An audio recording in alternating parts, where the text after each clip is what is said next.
Good evening, everyone, and welcome to the Franklin Board of Education meeting for January 24th, 2024. The meeting has been properly posted. Can we have a roll call, please? Yes. Dr. Beer? Here. Mrs. Witkowski? Here. Dr. Kahn? Here. Mrs. Sapersky? Here. Mrs. Yank? Here. Mr. Sprague? Here. We are all present. Thank you. Can we stand for the Pledge of Allegiance, please? I pledge allegiance to the flag of the United States of America and to the republic for which it stands, one nation, under God, indivisible, with liberty and justice for all. All right, thank you. I'm looking for a motion to approve the agenda. So moved. Second. Motion was made by Mrs. Witkowski, seconded by Dr. Kahn. All in favor? Aye. Opposed? Motion carries. Thank you. Ben Franklin School presentation. Ms. Jewell is here. Mrs. Witkowski, please.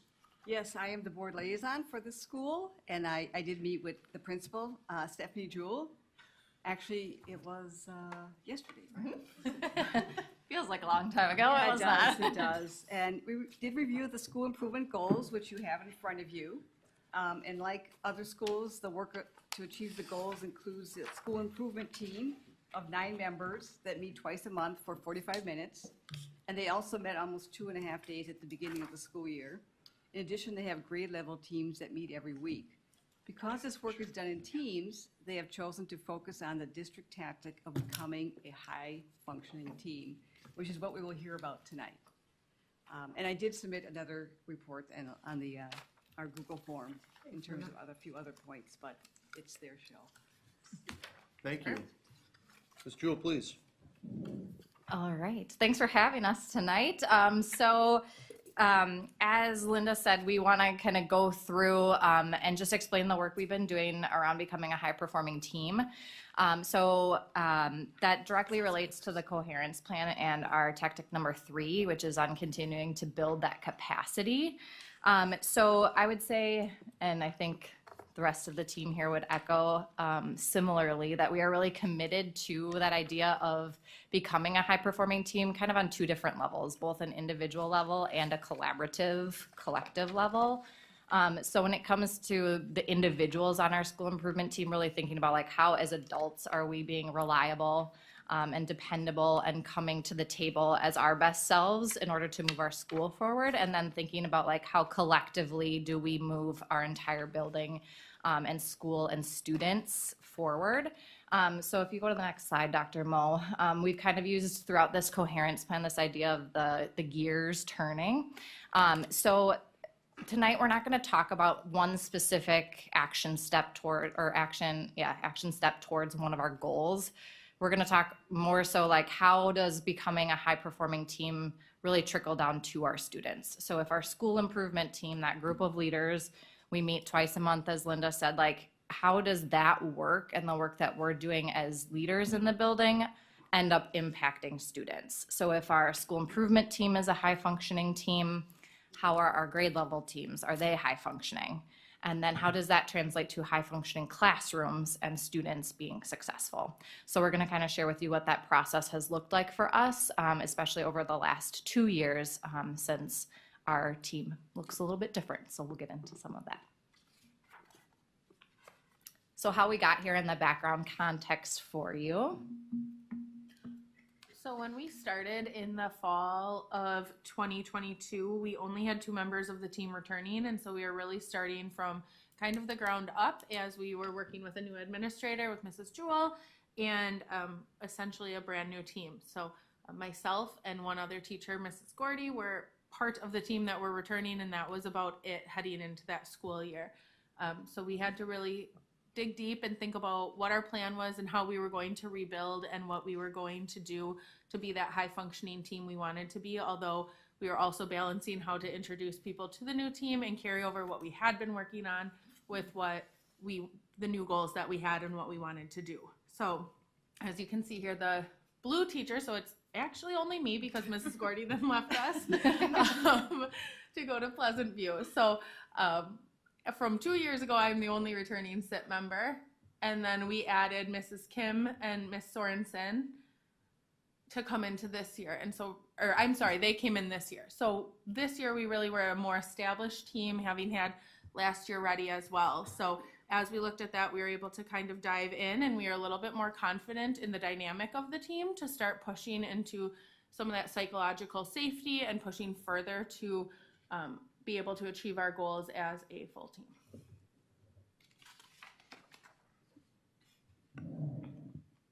All right, so the focus areas that we looked for this school year were making sure we're getting all of us invested in the work.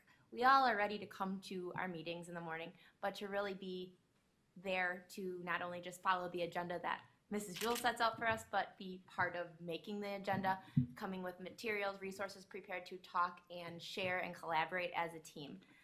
So like I said, we all show up and we're ready to discuss and plan, but really making that conscious effort to be ready with more than just ourselves there. So that was our first area. The second is the first, or 2 years ago, we focused a lot on our first goal about closing gaps. And this year we wanted to look more, or for student achievement, and we really wanted to look at those specifically students with disabilities. Mm-hmm.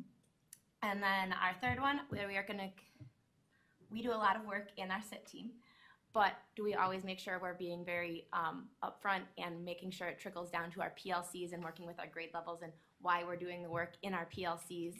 Where does it go back to our coherence plan? Where does it go back to our goals for our school and Ben Franklin? So being very upfront and transparent about why we're doing the things and why we're asking PLCs to do these things, and not just saying this is your next task.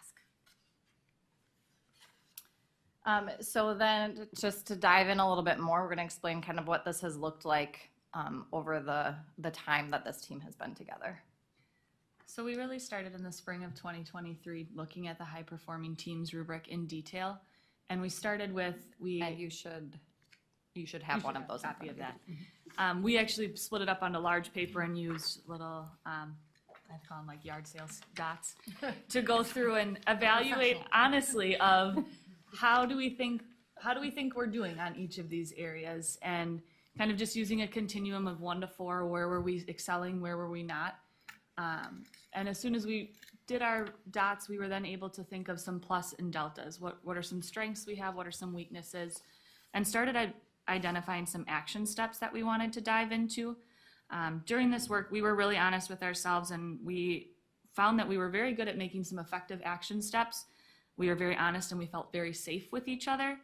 But we felt we could start improving in terms of sharing the roles, creating the agenda a little bit more equally, communicating with our staff more effectively, as well as setting a common purpose for new members so that everybody felt that they were on the same page when we got started each year. That took us into the fall of 2023. We used the high performing teams evaluation. We used the rubric individually to again take a look at our team and see how have we grown since the last school year, knowing we have some new members. School looks a little bit different for us. What are we growing in? We noticed that we had some continued areas of growth, as well as some that had stayed the same as strengths for us. So we set the goal of we wanted to film a meeting to see ourselves in action, to see what were we doing well and maybe notice other things along the way. So we did that in winter. We took a look at our video of our own meeting, which if you've ever watched yourself on tape can be a little humbling.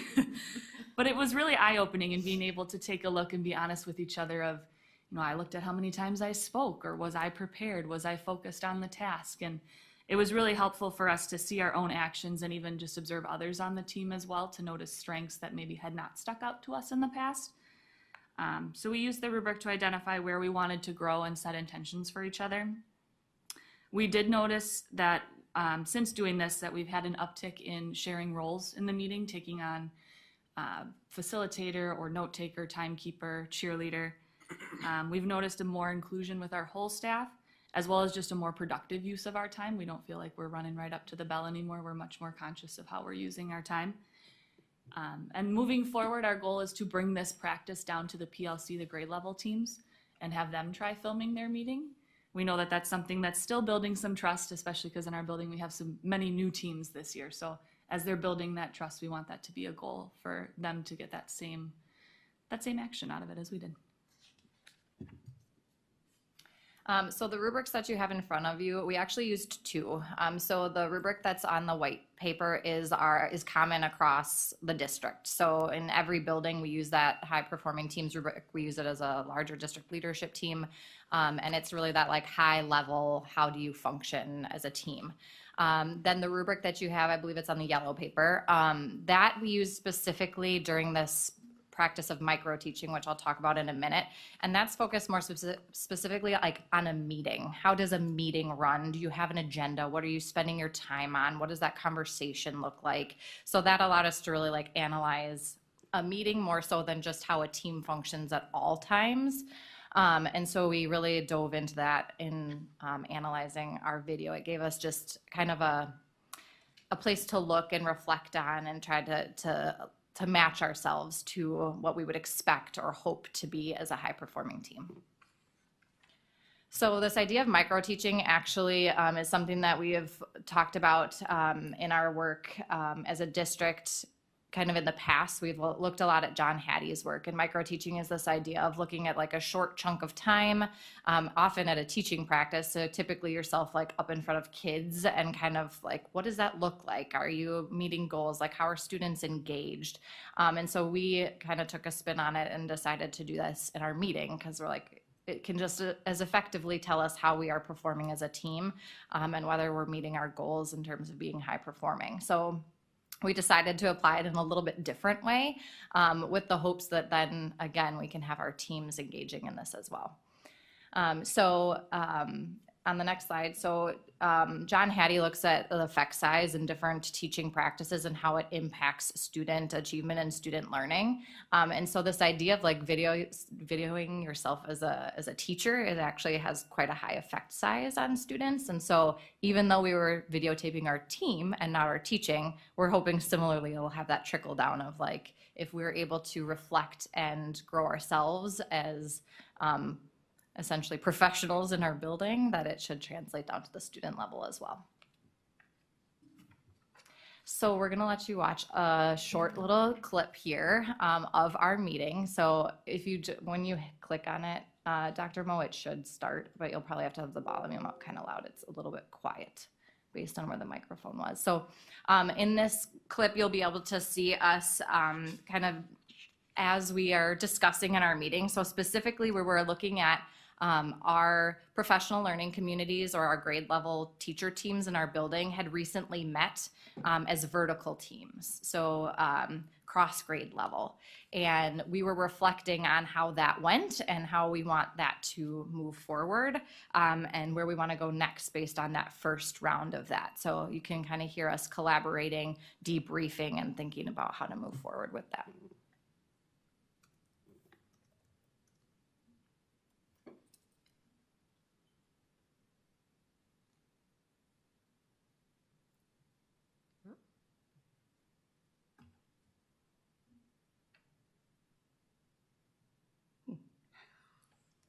Worked when I tried it before. You weren't with your teammate, but then like there was a group of 2 or 3 and you were just and then brought that back. So then Wouldn't it be so many Yeah. voices because you Yeah, can't hear everybody? you can't hear everybody and not everyone. I feel like not all voices were even heard at that conversation. So maybe if it's smaller, there might be more opportunities for collaboration. I don't know. Just a wondering I have. Then different groups could talk about different things too, and it could be maybe just be more productive overall. And you might get more like Jennifer, like second grade might have more cohesion there with like the interaction if it's not just like we're all gonna talk about the first grade standard. Right. No, we're gonna all talk about all the standards, right? Then at that time, I don't know. And I almost wonder a little bit too, do we, to your point of like pre-work or like coming in with something, it's related to ELA, so like if it, I don't know, I mean, most of them are, like with reading, you can't really pull them, but I wonder about like, do you bring student work rather than data? Or like, is it easier to like look at student work across grade levels and look for, I feel like you could for writing. Yeah. right, that was my thought You around could adapt to a reading. standard in anyone. Like, I That's think true. back to like what third, fourth, fifth did a couple of years ago now. Mhm. And that was like impactful to say, hey, this is a standard we all have. This is what it looks like at third grade, this is what it looks like at fourth grade, this is what it looks like at fifth grade, because the teachers, Haley, jump in here, this is more you than me, but like the teachers were able to say like, oh my gosh, that's what, like, that's where we're need to go, like, that's a big jump, so what else can, and I said this, like, supporting in 2-3, especially my first year when I was in third for the first time, I was like, oh my gosh, if we could have more conversation between second and third grade, we could bridge a lot of like gaps that don't need to be gaps, but they are because it's a vocabulary piece or a, like, this is very silly, but I think of like writing, like second grade writes in booklets, third grade writes in notebooks. That feels very silly, that's not necessarily standard based, but like, that's a big teaching point for third grade in the beginning is to get kids accustomed to a notebook. So could second grade spend May using notebooks? I don't know. I mean, that's a very surface level example, but I wonder if we take it away from math and root it in standards, if that makes it more meaningful. I think that just personally, I'd have more to say about the standards and how I'm teaching it and what we're doing And that's how our tool was created, yes. right? But I think we pulled in math because we were like, well, how are we gonna decide what to focus on? And it was a And I natural feel like that's connection why to. it was kind of messy the first time, because we didn't know exactly, like, I didn't know what it So was maybe it's supposed to identifying say. that common standard ahead of time, and I wonder then, is that And the then you work can of come the, prepared. yeah, and is that the work of the grade level PLC beforehand? Cause like, to Kelly's point, if we split up to have more voices, at least you could say, like, so I think of your example of like our new teammates, at least for our new teammates, I've had a chance to process this standard up at my grade level, in my grade level PLC, and then In here. Well, I go to I here. think we can find like, of the prioritized standards, like I'll go back to reading, I think of like fluency. I don't know that that's one to touch on, right? Like, That's so kid dependent. it's so kid dependent, it's grade level dependent, like fluency is fluency. You are a fluent reader or you are not, like, so I don't know that it's saying like, well, gosh, in third grade, like, we're looking for this when they're a fluent reader. I think back to the work we did with feelings and traits.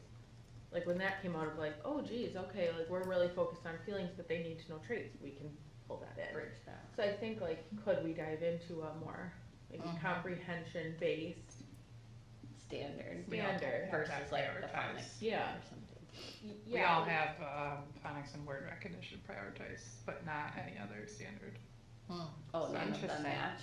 Just RF.3. But if you just went Was to that on like purpose? 1, 2, 2, 3. I mean, they're still in this. All right. So some of that's probably like foreign language to you guys. But really through this process, we're trying to look at like, who's talking, what are we talking about? Are our voices like spread equally and heard? So some of the things that we started to notice, and this is directly like from our notes when we debriefed, like when we looked at the rubric specific to meetings, we felt that we were living like in the land of the three. So we definitely still have some room to grow. But overall, we're like, well, we felt like there were times or moments where we digressed from our agenda or from the conversation, or maybe got kind of tangential, but then we were able to bring it back and rein it back in. Overall, we felt like the conversation was collaborative and comfortable, so people were asking some of those clarifying questions of each other, offering suggestions. It felt positive and safe, like people could say things that maybe didn't go well with those vertical PLCs, and be able to reflect without, taking it to heart or becoming defensive. And then we felt like it was strengths-based and solutions focused. So thinking about like, okay, here's how we reflected on it, here's our next steps.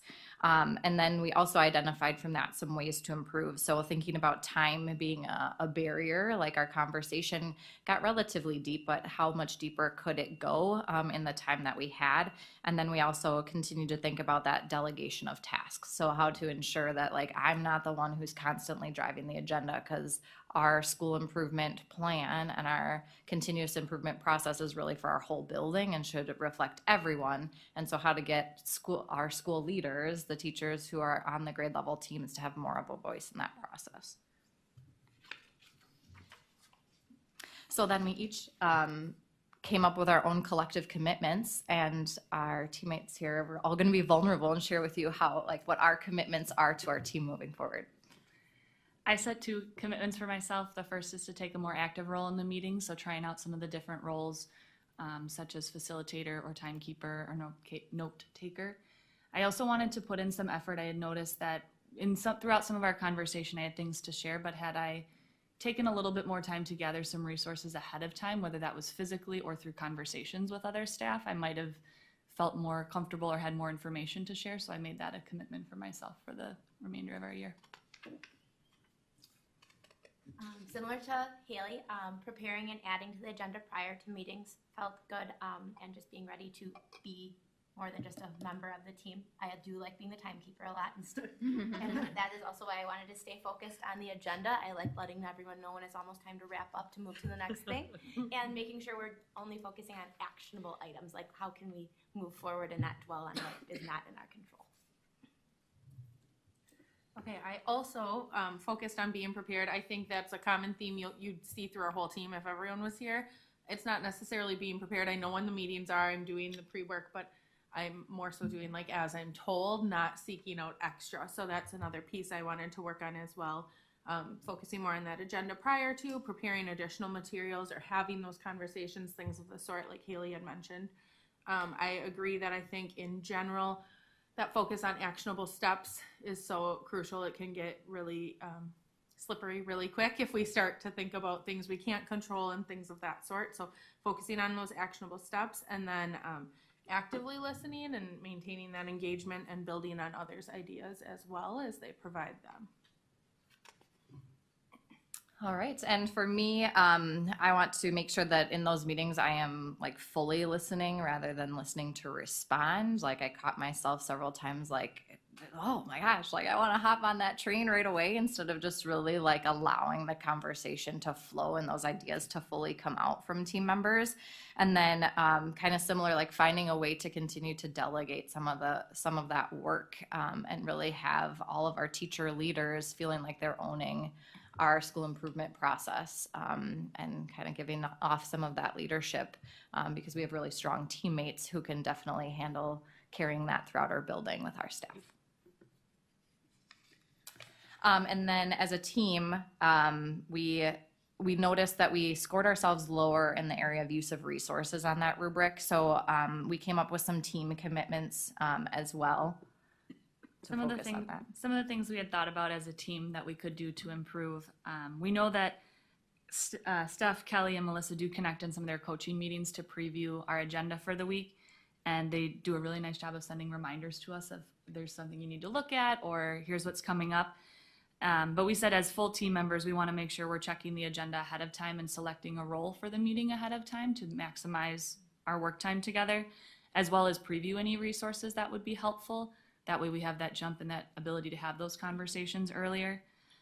We also like the idea of keeping our agenda set ahead of time. We do spend time at the end of our meeting using what we call the rule of 3, what needs to be done in 3 hours, 3 days, 3 weeks, 3 months, to help ourselves feel prepared and know what's coming next.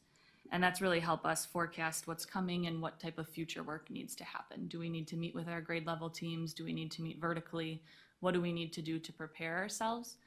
And then our last piece was we just wanted to focus on some of that learning talk, being able to identify that focus and really zone in and keep those steps actionable for all of our staff. So hopefully through this process, like you can see how our leadership team is trying to become more high performing in some of those pieces, if those translate to our grade level teams, right? Like coming prepared to meetings, really having a voice and an agenda, fully having that pre-work done. Like if our teacher teams do that as well as our school improvement team does that, then that should really make those meetings more effective. And those are really the places in our school improvement meetings and our grade level meetings where we're talking about students and their progress and how we're going to achieve our goals. So if we can get better at how we come to the table as colleagues and professionals, then it should transfer to our students as well. Thanks. What questions do you have for us? Well, as somebody who dreads meetings and has been to a jabillion of them over my career, I mean, the idea of going into a meeting that you know is going to be productive, isn't going to be spent on tangential, stuff, is going to have good outcomes, and I just kudos to you, and I wish you could come to my work and share some of those ideas, because it just really seems like a very productive use of your time, and can only benefit new teachers and veteran teachers and students and just all across the board. So thank you. Maksud, please. In your SIT teams, when you guys are talking about closing gaps with the students, and I know every school kind of has a unique way of kind of focusing one-on-one, which we always believe in one-on-one, focusing with the students to kind of prop up the, students to kind of, be at the, hopefully the same par, So how are you guys engaging not only the students but the families? One of my focuses always have been, I thought, is that until unless we don't involve the families, in closing the gaps, because the students can only spend 7-8 hours at the school, but the most of the time, is the collaboration of the family members is very, very vital for any success, any plans, no matter what you make at the school level, at the district level as such. So what initiatives Ben Franklin specifically taking in addressing these closing gaps in collaboration with the parents as such? It sounds like I'm going to be told to answer this. Nominated. Yeah, so on our school improvement goals, our third goal is having different engagement teams, and I am part of the family engagement team. And so some things we are looking at, we offer the survey for all families to take, and we looked at what was kind of scored low. And some of those things were connecting with families throughout the year, looking at interests, talents, changes in their students, and they said a lot of times we do it in the beginning of the year, and then we don't really hear a lot about checking in on that after. So one thing we're actually doing right now at Ben Franklin is all classroom teachers are sending out some type of survey form, information check-in, just like it's mid-year. Is there anything you would like to tell us that have changed in your family, in your students, or interests? Are there any information that you'd like to give us so we can learn more about what has changed maybe at home or just within your child? Maybe you're asking things about, do you have any concerns, or are there, one of the questions I asked is like, is there anything I can do to better your students' 4K experience for the second half of the year? So just gaining that relationship of, we're checking in again, how are things going when it comes to the closing gaps. I know that the student, or the Crosscat. Do you want me to take over? Yeah.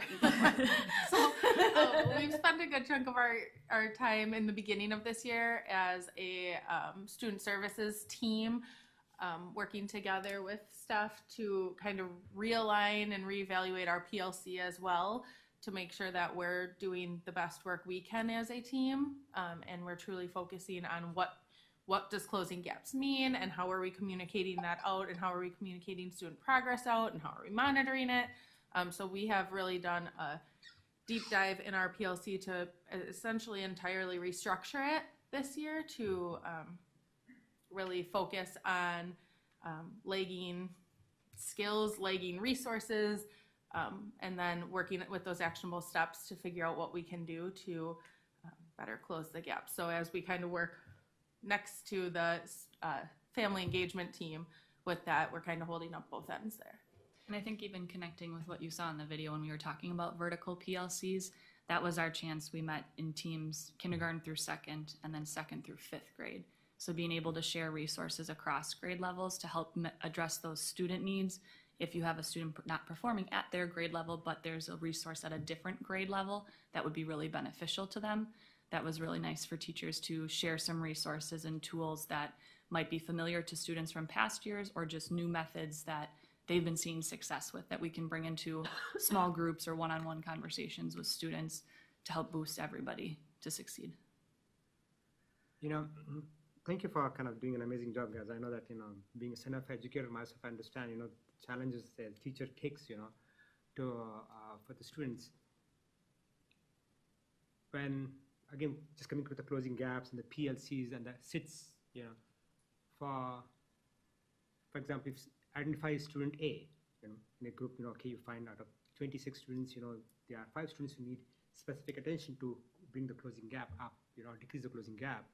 That specific student 5 students, for example, and if you pick up a student A and is there a specific communication? Like, because, you know, most of the parents, when they look at the rubric, okay, what is proficient, what is advanced and all that stuff, they understand what it means, but what it actually implies and how do they apply to make the student go from, you know, proficient to advanced, you know?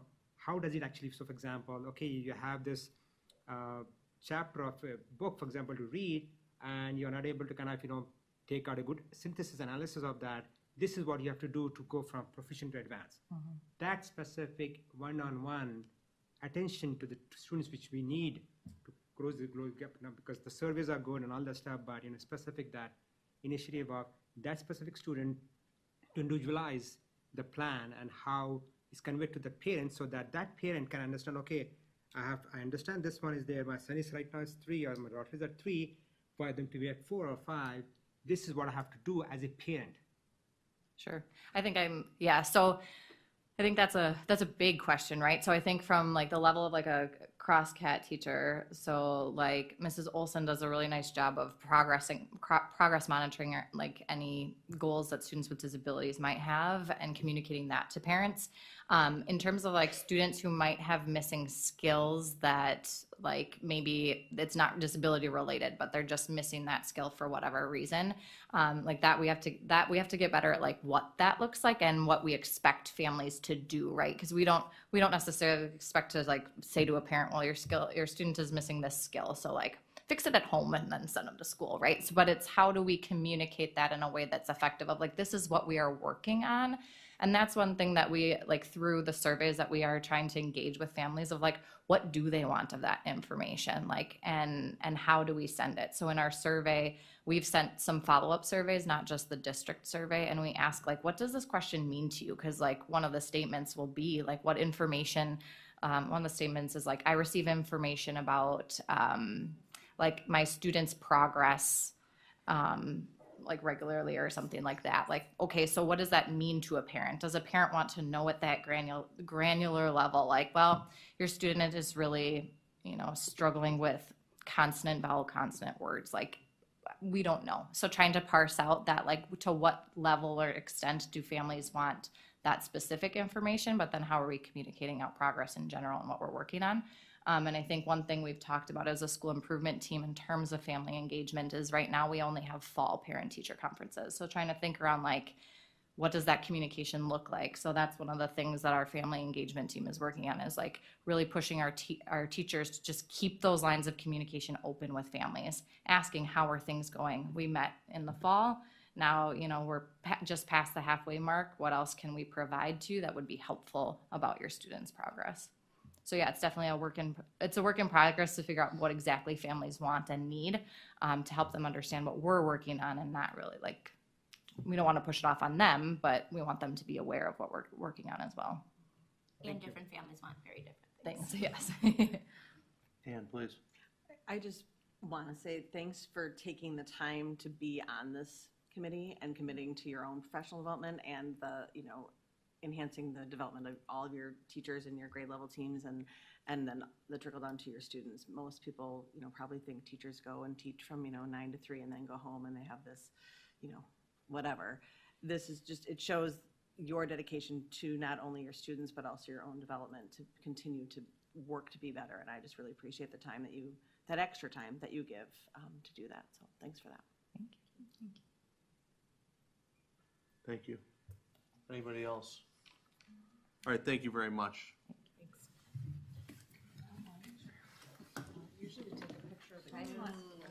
I think we still. Yeah, I think so too.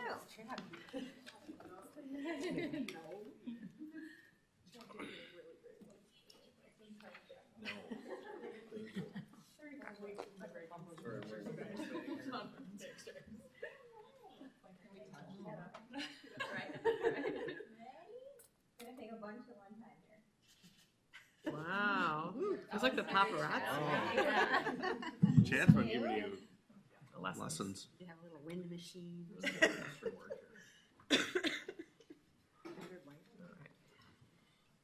All right, thank you. We'll move on to Friends of Franklin recognition. The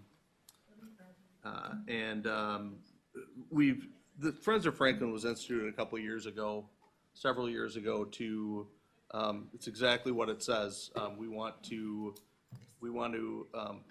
talk about people who have done great things for the community and who add to our community all the time. So Andy Daniels, FPS Director of Buildings and Grounds, has nominated Assistant Fire Chief EMS Shannon Antoine. And she's here today with the new Fire Chief, Mr. Mayor. Anyway, Assistant Chief of EMS Shannon Antoine has proven commitment to safety here at Franklin Public Schools. She advocates, coordinates, and provides training to the FPS staff for emergency response and school threat training. Serving on the FPS School Safety Committee, she provides insightful input and feedback that enhances the FPS school safety. Her dedication to school safety has her often meeting after school hours to conduct safety assessments and/or collaborating with the FPS staff to add layers of safety to the schools. Shannon has contributed to making FPS a better place to learn as well as a better community. Congratulations, Shannon, and thank you.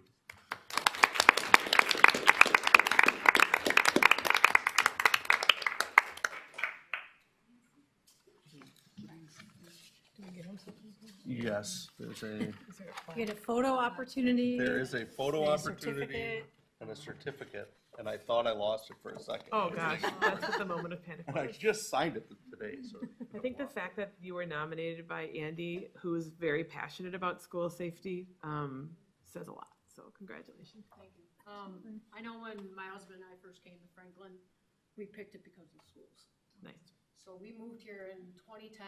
I did not start my career here, but I'm very privileged and honored to now be also living in Franklin and working in Franklin. And my husband and I both have safety degrees, so we're both very passionate about the safety and culture here that is in Franklin, and we couldn't be more than happy to raise our kids here, so. Thanks. Thank you.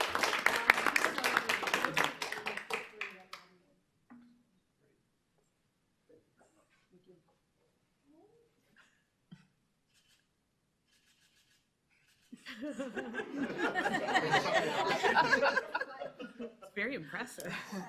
Anybody else, please feel free to use the picture. No. I know she wants to take a lot of pictures, that's what she told me before. I think I would echo what Andy had written up about this. We talked a little bit ago about Friends of Education in one of our cabinet meetings, and I think there were a lot of us that would have jumped at the opportunity. Andy jumped the fastest, so don't let his speed fool you ever. But Shannon, I've really gotten to know her even more this year than last year, as somebody that really is about, as she said really eloquently, the safety of our students. And she is here walking through buildings with Andy at different times or thinking through or challenging in a positive way because she has so much knowledge about how our safety team looks at things that we are doing or reflects on incidents that we have had. So I find her to be a really great resource when I'm in a room with her. I feel like I know we're going to have a really great conversation that's going to progress what we're doing and always keep like our students and our families and our staff at the center of it. So I just want to add like, thank you, Shannon, for everything you do and working with our team. It's been great. And the whole department really, but I know you're the one that represents most often and is here with us. Yeah, thank you. I appreciate it. And I can't go without supporting and being supported by our fire department and all the people that help with those classes, our trainers that come in on their off times and their off days to come out. So greatly appreciated. Thanks. Thank you. Thank you.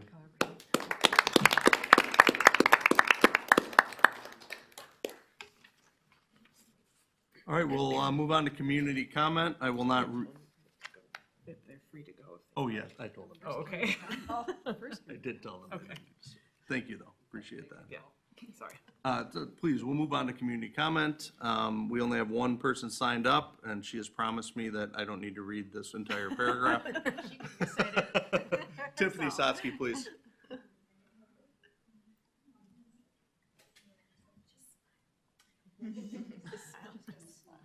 Okay. All we ask. Yeah, you want to start on that? Oh, okay. Hi, everyone.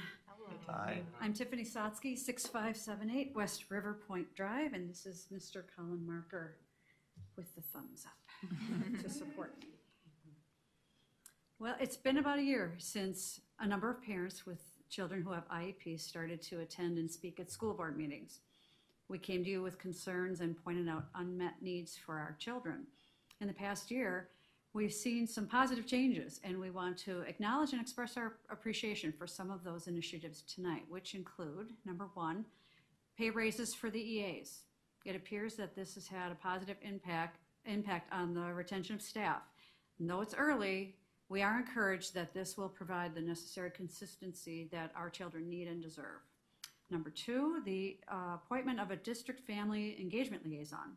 And number three, the monthly student services update emails from Leo Ekman and the liaison, Katie Kirshner, which provides helpful information. Though encouraged that our concerns have been heard, there is continued work to be done. We have many solution-focused ideas that will help foster more change. One idea that we'd like to see implemented to get this process moving is designating a school board member who would be assigned specifically to the needs of students with IEPs and 504s. This should involve regular visits to students in their various schools or community settings to fully understand the range of needs our children have. They could also participate in conversations with parents at the quarterly meetings and other appropriate venues. We understand that there are other parent groups, such as UMPS, that have a board member working in this capacity. And we'd love to see the same commitment afforded to our kids in special ed. Thank you for your consideration. Would you like to say anything quick? Yes, I'd like to say that this is a phenomenal district here, and I think the supports for aides have been good, and we just want to make sure we have an awesome community. And I'm in the 18 to 21 program, and I enjoy it a lot after graduating of Franklin High School of 2023, and it's a fun time. I go there 4 days a week, Mondays, Wednesday, Thursday, and Friday. Mondays, I go to Innovate to learn how to work at a gym. Wednesdays, I learn how to cook, and we practice doing daily living skills. Thursdays, we go bowling, and then Fridays, we swim at the YMCA, and we do a lot of fun activities. That's right. Good job. Thank you. My son does it with him, but he's not here tonight. Thanks, everyone. Thanks, Tiffany. Thank you, and I'll just mention that I appreciate the patience you've had with us, and we appreciate the working relationship we've gained over the year, and we'll continue to move forward in a positive direction. Thank you. All right, consent agenda. I am looking for a motion to approve the consent agenda. So moved. Second. Motion was made by Mrs. Larson, seconded by Mrs. Witkowski. All in favor? Aye. Opposed? Motion carries. Thank you. School board calendar. Key communicators meeting Monday, February 5th, 2024 at Forest Park Middle School. Regular Board of Education meeting on the 7th at the ECC at 6. Community listening session, 3 of them, one February 15th at the ECC at 8:30, one February 20th at the ECC at 6 p.m.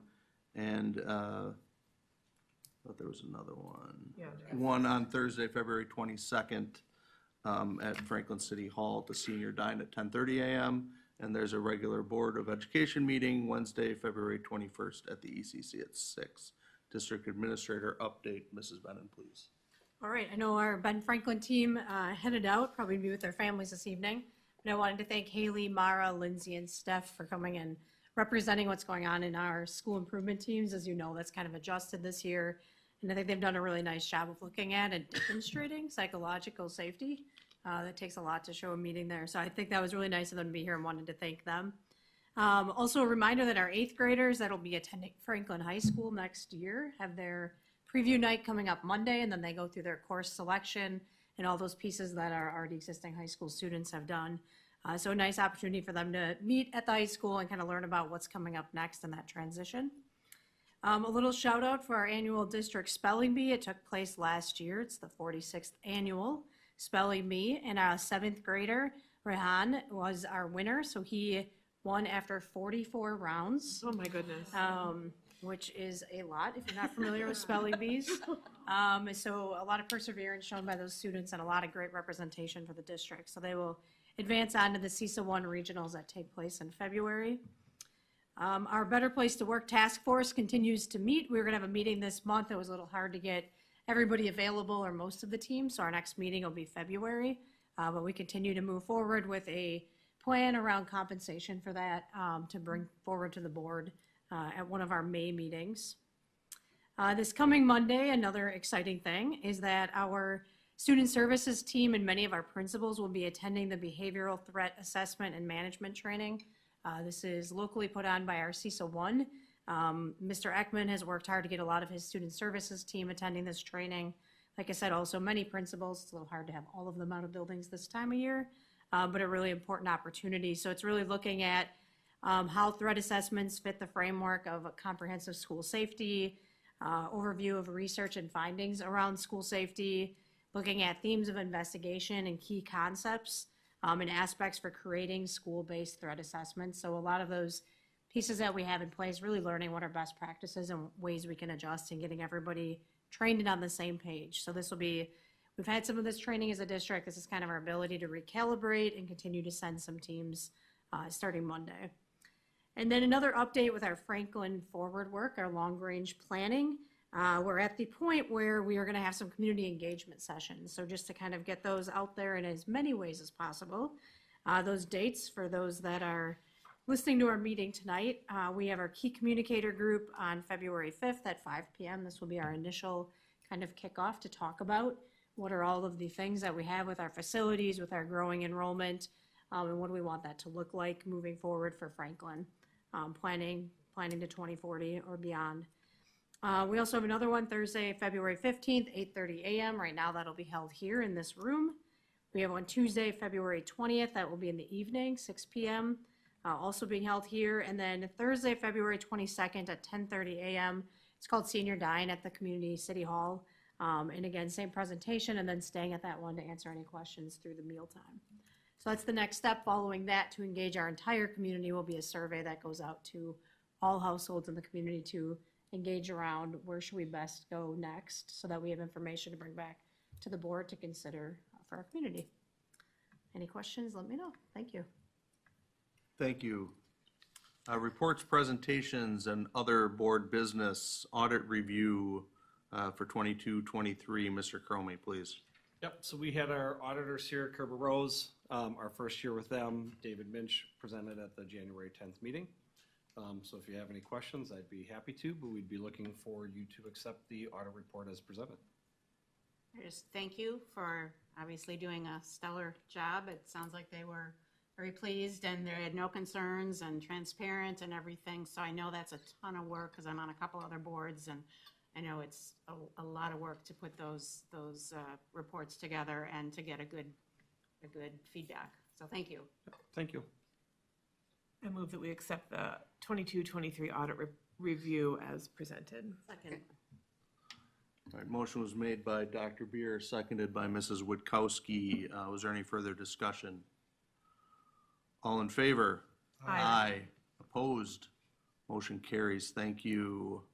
24-25 preliminary budget. Mr. Cromie, please. Yep, so this will be very similar, at least in presentation, to what we saw last January. So for me personally, I start with Fund 10 and Fund 27. So Fund 10 is the upper part, Fund 27 is the lower part, and I'll walk through some of this in just a moment.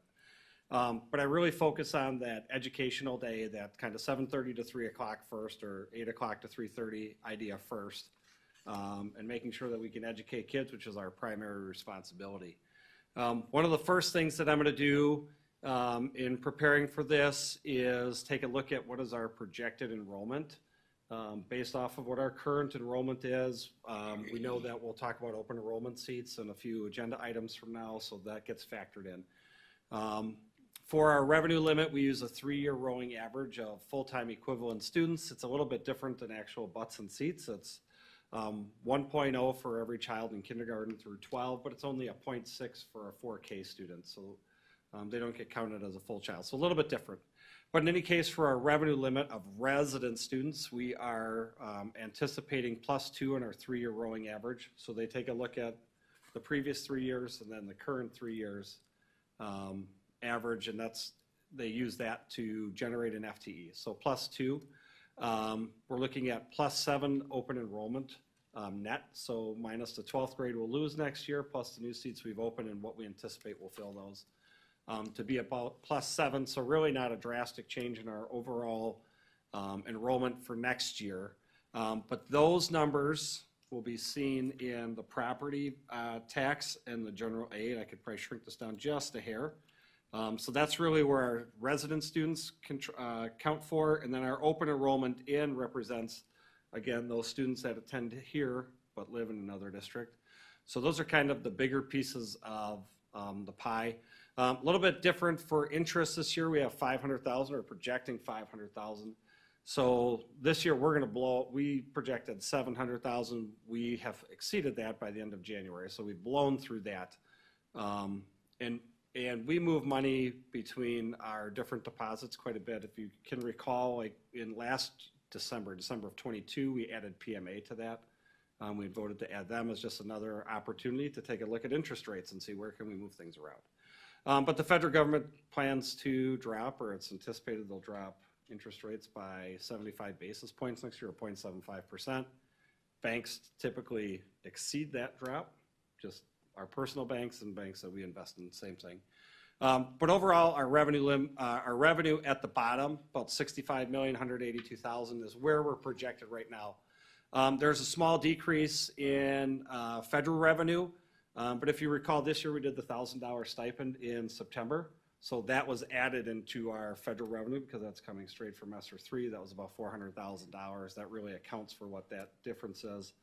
Over the years, we had planned for it this year. But we don't want to live on ESSER, right? So we use that one-time expense, stipend, one-time expense. So we recorded a straight revenue expense in and out, $0 net. Where I spent the vast majority of my time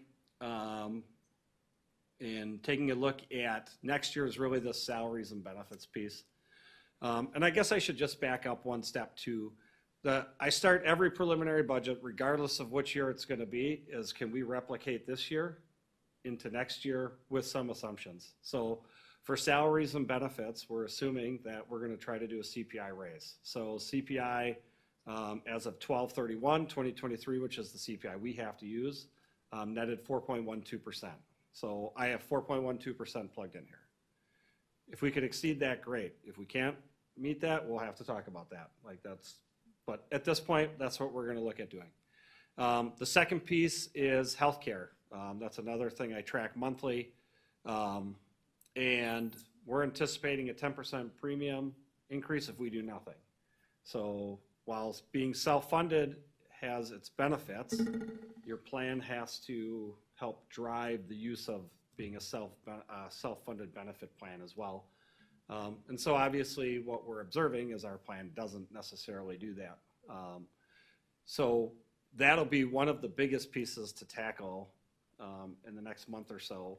And Laura and I are working on that with our benefit consultant, and we've kind of tasked them to take a look at our health plan and how do we get it to net zero, 0% premium increase, but we don't want to reduce benefits. So when I say I don't want to reduce benefits, that doesn't mean I don't want to change them, but I don't want to necessarily reduce them at the same time. So do we have options that we can provide free that are cheaper to us as a district? So like the easiest example is imaging. So we use MDI, I think it's Midwest Diagnostic Imaging, right? Drastically cheaper than if you go down the hallway at your local provider and they send you to, you can name any one of the providers, significantly cheaper, right? So we don't charge employees to go there because it's cheaper for us, our health plan. When I say us, our health plan, it's cheaper for us to go there and not charge you anything as an employee. So how do we incentivize things like that? So looking at certain things, but in any case, that one of our biggest tasks, reducing our healthcare, that premium, instead of 10%, if we can get that to stay at nothing, no increase, that's about $650,000. So as you saw, I'm sure you all read, it's $1.2 million in the red, right? Over half of that can be accomplished if we can figure out healthcare alone. So again, all of those pieces in there, except for athletics and activities, we don't raise that at CPI. That typically stays the same year over year unless we kind of do a massive overhaul of the entire process. But all of the other positions from administrators, teachers, EAs, secretaries, custodians, all of our support staff, which is social workers, school counselors, our school nurses, to our coaches and interventionists, all of that falls under that umbrella of students or support staff. All of that would be in the 4.12. District requirements, we take a look at insurances. Really, liability insurance pretty much stays the same. Property is the one that's seeing catastrophic adjustments. And that is really due to the natural disasters and insurance companies spreading that across everybody, whether we are totally affected by all the things that are happening over the country or not. That's the natural course of events. Workers' comp, same thing, we take a look at that. So while our mod rating will go up this year, mod rating, kind of a weird term, but essentially it's a 3-year rolling average of how we compare to other educational institutions. So we're still below 1. 1 is considered average. We're still below 1. We're going to rise a little bit next year to 0.95, so our premium will go up in that. But this year we're trending like crazy good. So we've had $13,000, I think, $800 of claims through today, which is like, you could say zero. It's essentially nothing.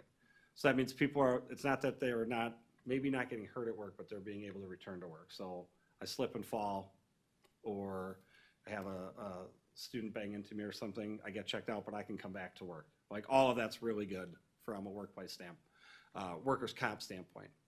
Retiree agreements, those are simply, some people are falling off because they've met the entirety of their retirement agreement. We have some new people coming on, although we don't have very many retirees to date, but that's just the net of who's left, what we think health premiums will be at, what their 403B contributions are.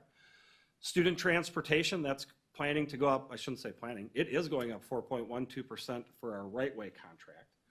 That is contractually built in, so that has a floor of 2%, a ceiling of 6%, and it's based on CPI.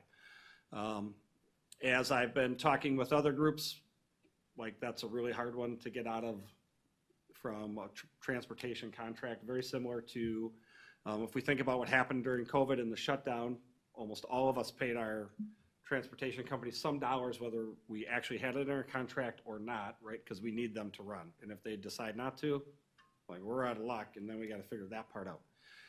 But in any case, I knew we couldn't afford 8%, so part of our negotiation process, I think we talked about, was 8% is too high, but I understand they can't go at 0 either if CPI is 0. So we came up with that floor and ceiling and hope CPI nets somewhere in between every year. So we all, I don't want to say it's a win-win, we lose-lose is how I look at it, but we don't lose as bad as we could, and they don't win as much as they could. Substitute costs is scheduled, at least at this point, to go up about $150,000 between Fund 10 and Fund 27 over the last year. Utilities, so I know that Ann has seen Andy's like utility tracking, right? So essentially I give Andy utilities and you tell me what it's going to cost us next year. So he runs those numbers, and this is about where we're at in projecting future years. So our utilities have not gone up nearly as much as what you would expect, but we've done 3 LED projects this past year. Andy's done a ton with essentially using a thermostat to help run your building versus just keeping it on. But like, a lot of people set their thermostat to go down at nighttime, right? And then it rises when people are in the building. So kind of thinking about what does that control really look like versus just having it on all the time. Our Fund 27 transfer, that just nets out Fund 27 because that has to zero out at the end of the year, and we'll see Fund 27 in just a moment. Open enrollment out, I'm projecting that to go down by about 2 students. We actually have a pretty big 12th grade class right now out, so I don't think we'll get as many to go out as that 12th grade class, but it'll be pretty close. I have voucher program going up about 20%. That really is a dollar in, dollar out, but that really gets attached to our property tax, but in any case, going up 20%. I kept department budgets entirely flat. So we are still going to use a similar process as last year, where I'm going to pass it out, show them where they are, show some history, tell them to generate their budget. We're really going to start at that $0 amount again, because with our transition to directors really owning those particular pieces, there have been times this year where we've run across some things that could be either cross departments, we weren't entirely sure. So maybe teaching and learning hadn't budgeted for it, but student services did budget for it, but we really need to flip-flop that and say, that really is a teaching and learning expense, so let's move it over there. So we'll take a look at those again, or if there's curriculum adoption differences. I know we're looking at the ELA one this year, so what is the curriculum adoption cycle next year? Does that have a plus or minus a little bit as well? Building budgets, those go strictly on a dollar amount per student. So we have a dollar amount set at the elementary level, dollar amount set at the middle school, and then the high school. So basically, I just take what is our projected enrollment at each of those schools, plug that in. This doesn't really differ a whole lot from year to year. It might have a fluctuation of $5,000, $7,000 in any given year, because it's not like we are climbing students very steep and we're not dropping students very steep at any particular school in any particular year. Capital projects, the 1.2 million, set exactly the same as last year. We already know that this will not keep the hall standing tall, so to speak, and keeping our buildings pristine, both in cleanliness and in really functional operation. But we have to continue to maintain them as best we can. But again, we're 1.2 million in the red, so we could take money away from here and even it out, but if we add it, we're climbing up more than 1.2. I will tell you though, we've been able to use Fund 46 over the past 4 or 5 years to really do some additional things. So our LED lighting projects, while those ran out of our some of Andy's work this year in his department budget, we were able to do some of those educational components, the TVs, specifically at the elementary, run those out of Fund 46. So we take a look at what available funds we have in Fund 46. What can we do this year, knowing we don't want to expend it all in 1 year, because there will be years when our budget's good and we can put some money in. So last year, I think the auditor mentioned we put about $3.3 million in it. The vast majority of that was really just trading the ESSER funds we claimed that we hadn't planned to and sliding it in there. So some years we might get that. Some years we might not get any dollars to put into Fund 46. So we have to understand that that's going to have some ebb and flow, so we can't chew it up all at once. We want it to be able to sustain itself over time. So that helps even out some of that capital projects, but certainly doesn't meet all of our needs. I think if we think back to August, that $96 million of our 10-year just maintenance items, even if we were to add $1 million to this, still takes a really long time to make that threshold. Additional grant expenses are simply what's left out of staffing. So that's already accounted for up in the green, and what we're anticipating that actual allocation to be. Those aren't earmarked for anything in particular yet, other than what the grant, just knowing we have to use it for the grant requirements. So Title I, reading and math. We know we have to use it for there.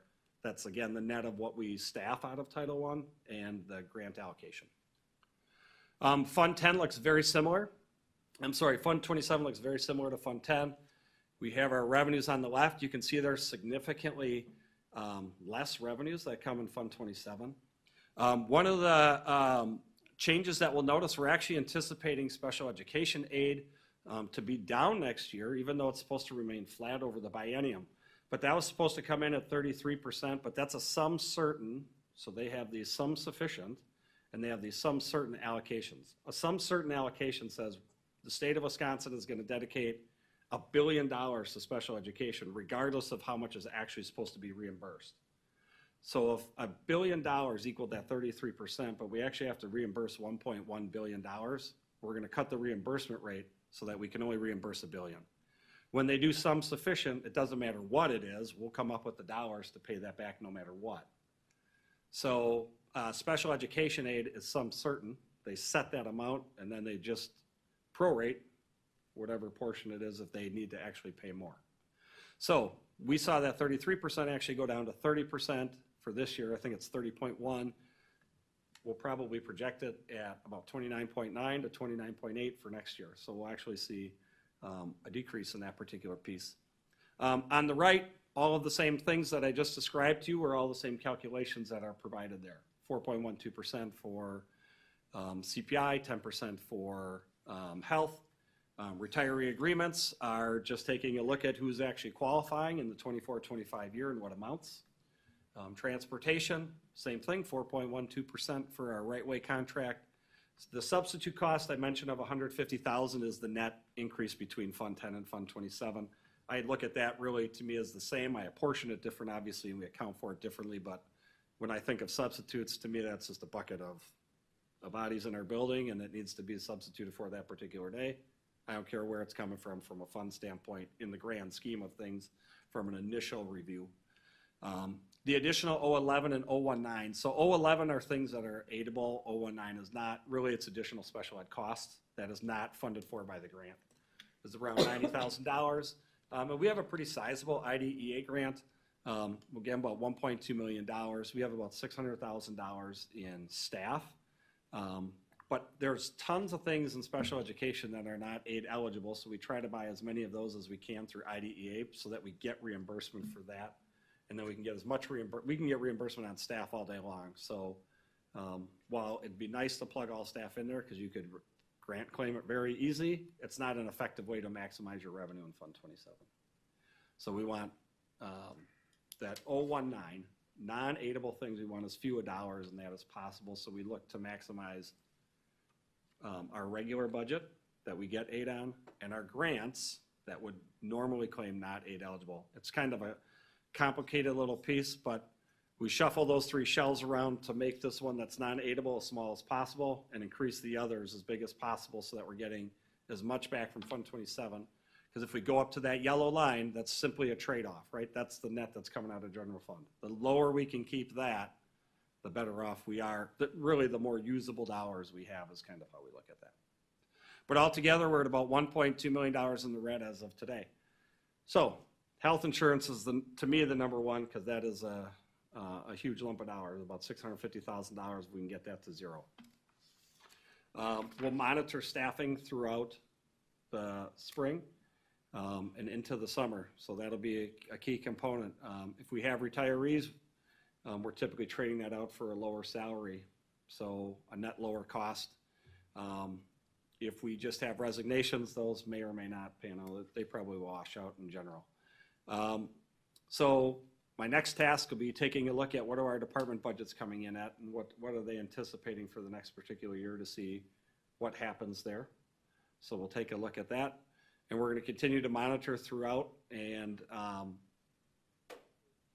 really we want to get to third Friday because that, again, that sets our revenue limit, right? It sets our categorical aid. So it's kind of those big nugget pieces. So continue to monitor until then. We'll continue to work. You will see something on healthcare coming. I don't want to say it'll be coming in February. Ideally, it'll be coming in March because we'll need some implementation time. But you'll see some options to take a look at from the board standpoint and say, yes, we like that. No, we don't. We'd like to see this, but maybe reduce this or increase that or something along those lines. Some options for you to take a look at and say, let's pursue that. So what questions can I answer? Angie, please. Okay, clearly your job is to get us as close to plus minus zero as possible, right? Can you remind me this last year at this time how much in the red we were?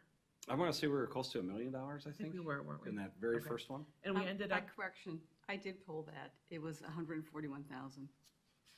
I'd have to take a look. Maybe we didn't have CPI all the way up in there. It was 141,000. We were very close at this time. can you comment, I'm sorry, I forgot what I was going to ask. Back in the athletic and activities line item, you mentioned that that doesn't follow CPI, but then you said that coaches do fall in CPI. Can you just clarify that statement? So, yeah, good question. So our instructional coaches fall under that support staff. I always get caught up in that. And our don't I? interventionists fall under that support staff. Our athletic coaches or our activity advisors fall in that last line of activities athletics. Okay. So typically those are looked at every maybe 3 or 4 years. Okay. And some modifications done, but not on a yearly basis. And does it roll? There's not like all athletic coaches were looked at 3 years ago, or is it sort of a? I would say we tend to look at it holistically and say, do we need this many coaches here? Or do we need more coaches here? And not to say that we won't do that, because this year we added a middle school, during the middle of the year. Well, just for reference, like we added a middle school cross-country coach because they had like 150 kids come out and they had 2 or 3 people there. So I was like, that's not safe. No. So let's add someone there. But those are like middle schools like $1,500. So we're not looking at massive dollar amounts to add a coach here or a coach there, but it's really more about safety. Sure. When we're going to do that like mid-season without thinking about how many kids signed up and how many people do we have. And I have one last question, if that's okay. Go ahead. When I was at the state education convention, I sat in on the legislative update, and they mentioned that there's some proposed legislation about changing the way voucher programs are handled, that the money might not funnel through districts, how would that look to us? It wouldn't affect our budget per se, right? Because it's dollars in, dollars out, but could it potentially affect our levy? So there are really two things being kicked about. So the first one is that voucher one. And there's actually some side conversation about potentially tying it to an increase in special education aid. I can't tell you how they're linked because I link them like this. But in any case, those are kind of being connected. It's possible that the state will take that on a straight levy and actually reduce our levy. So we have in this particular line item here, $1.36 million. Yeah. It's possible they might just say, we're cutting that out so you wouldn't have to levy that, or they might take it as a portion of state aid and a portion of levy. Okay. I haven't heard any information about how they would assess that. The second one is actually changing the open enrollment amount for non-special education students to $10,000, both in and out. They'll leave the special education amount at about $13,900 for this particular year. So I don't know where that is either. I know that that's actually has a like bill format to it, so it has a bill and a number to it. So at least what that does is get it through the discussion standpoint. This other special education, or this voucher doesn't even special have a education tie is just some rumblings that are happening and people talking about it behind closed doors to like our School Administrators Alliance, who has connections, or the lobbying organization at the state, passing that information on. Thank you. Linda, please. Your communication does talk about the biennium budget not being discussed yet. We do have a state budget now. Yep, that was a typo. I saw your email come through today. That was, I don't even know how that got past me because I referenced the $325 per student below on the. So we do have on state solid biennium numbers. We're budget. not waiting for the state. Correct, yep. And what is our resident enrollment number that's applied to that? We use 4373, I believe, or 4375. So I think you had sent an email, 4,721. So that's total enrollments. That includes that's like butts and seats, open enrollment and resident students. So our revenue limit only worries about resident students. Okay, but if you do the math, though, it's well over $1 million increase, though, in the general aid. Yep, it's about 1.2. Yep. I don't believe that reflects that in there based on. 100% it does. Yep. Oh, In right, the look through adopted 621 and the 211, that $325 is included in that. And then how did you adjust then categorical aids? I took the number of students, which is 4,375, times 742, because that categorical aid amount isn't changing. The 325 is applied to the revenue limit only. Okay.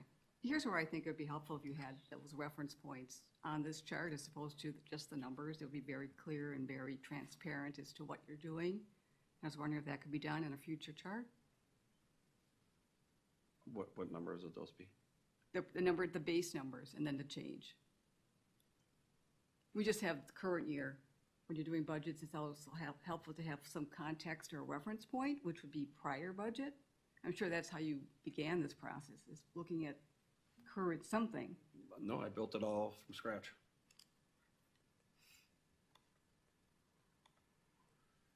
Is the property tax number, what mill rate is that based on, and what's the? So I have not I have not done a full mill rate, because I have not calculated anything for Fund 80 or recreation and done the debt levy. So that's, essentially I run the revenue limit, which is taking our previous amount of $11,800 per student, add the 325, multiply that by number of students, 4,375. And we're pretty close to 50-50 state aid to property tax. So I'm only worrying about that Fund 10 amount right now. I haven't put a full tax levy piece together yet. Right, and obviously this is a very preliminary, gives us some idea of. Oh, yeah.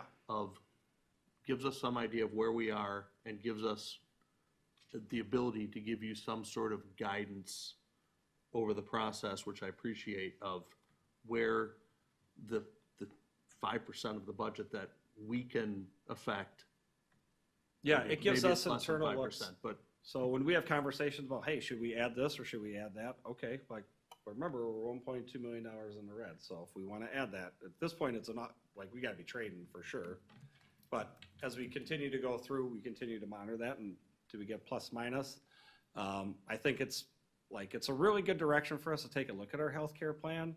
And how do we help incentivize it? Because that has long-term implications, right? If we raise that by 10% this year, well, that's we start there next year with healthcare. So how do we really smooth that out long-term? How realistic, oh, sorry, Go please, Ann. I was gonna ask how realistic is the health? Getting it to zero? Getting it to zero. Super realistic, but I'm not gonna say it's not gonna hurt, because even if the benefit changes and we can provide $0 options, it's still change. So change is hard. Sure. That was my question is, you already have the MDI as an option for employees, right? And has that actually been used, or are people resistant to use that because they don't want to change that? It certainly has been used. Okay. We can use it more. So part of what we'll have to do with whatever we decide we're going to do, and if we keep it the same, we keep it the same, and hopefully we can stop using healthcare so much, but or go to better, let's call it more economical providers.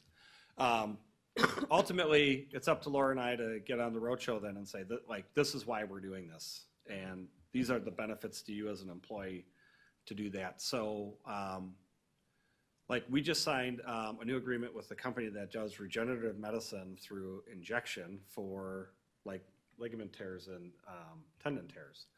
So I'm pretty sure I have a tear in my shoulder. What I'm hoping to do is go get an MRI so they can send me down there and film it, so we can send it out to employees and say, look, it's not so bad. You can do that. The positive spin on your shoulder. Well, a great example was when I was in West Dallas, we were super resistant to a health risk assessment. What we found out was our clientele did not want to do that. So what did I do? I went and filmed my health risk assessment and watch a video for 5 minutes, and they, type your arm, take some blood, and ask you a couple questions, and you're out the door. It's it's not that bad. Mm-hmm. What we're asking in the grand scheme of things isn't that bad. So kind of this Regenix thing. So why might that save us money? So typical ACL tear, $27,000. If you qualify, they can do it for about $3,600. So for us, and we'll pay you to go down there. We're going to pay for your mileage to go down there. We're not going to charge you for a sick day. Great. Well, obviously we're taking care of your sub. Go do that. But it just saved us $23,000 on the health plan. So those are the types of things that we're looking to do. And then let's take that same ACL repair that might take you 6 to 8 months to recover from. This is 3 to 6 weeks, and you're back doing what you're doing. But not everybody qualifies, so we have to understand that some things qualify and some things aren't. Some people are going to get to do it and some aren't, just because of whatever. Everybody's a little bit different, right? And every tear is going to be different. So, but we want those types of things. How do we? And then we have to sell that to employees, right? Hey, you can go have this non-invasive needle in your arm, and you can be back on your feet totally fine in 6 weeks, or if you want to, go have surgery and be hobbling around for 6 to 8 months. It's your choice. So we probably say it a little more tactfully than that, right? But that's the idea, is we have these options that seem better and in fact are, but people have to experience them. And while I can show it and I'm happy to do that, I can't be the only one doing that, because people are going to go, well, he sells the health plan. So we have to get some people to buy into it, do it, and then have them speak on behalf that are coming from the same avenue as all of those employees. And would you say that's your goal for the March presentation, is to tell us what some of these specific healthcare goals are? Our goal is probably going to have to be health plan change. Okay. So not just some of these options, because those are limited in nature to, we don't have a ton of ACL repairs every year. But if we have 5, that's $100,000, right? Okay. So, but we need to think of what are the bigger, how do we drive the bigger scope of the plan in general? Good.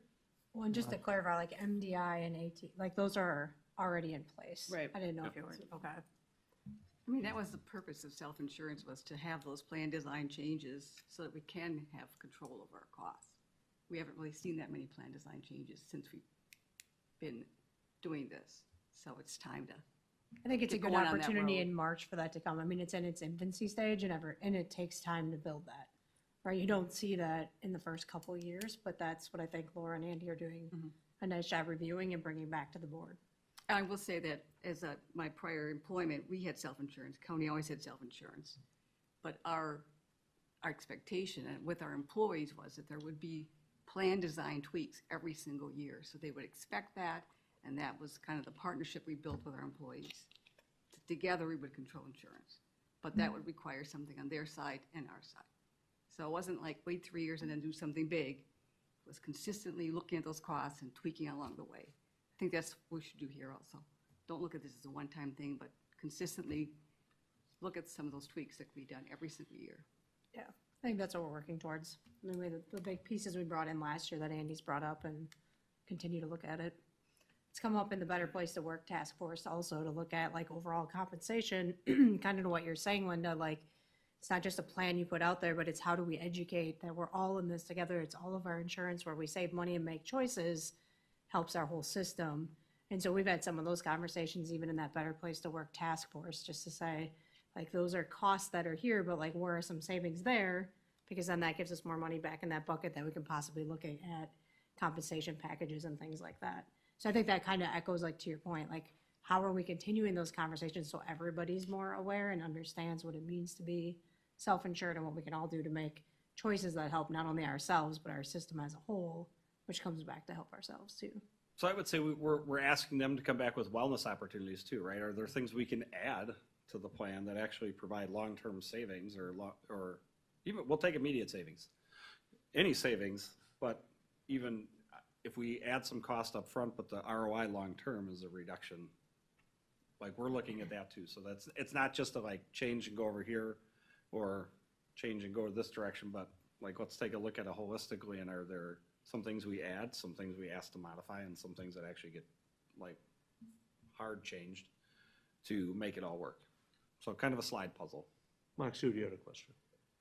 Are there any discussions with our healthcare administrators to engage, for example, like for preventative examinations, which are a crucial part of health plans and are highly kind of beneficial from a spending perspective, because you don't want to get, for example, colon cancer.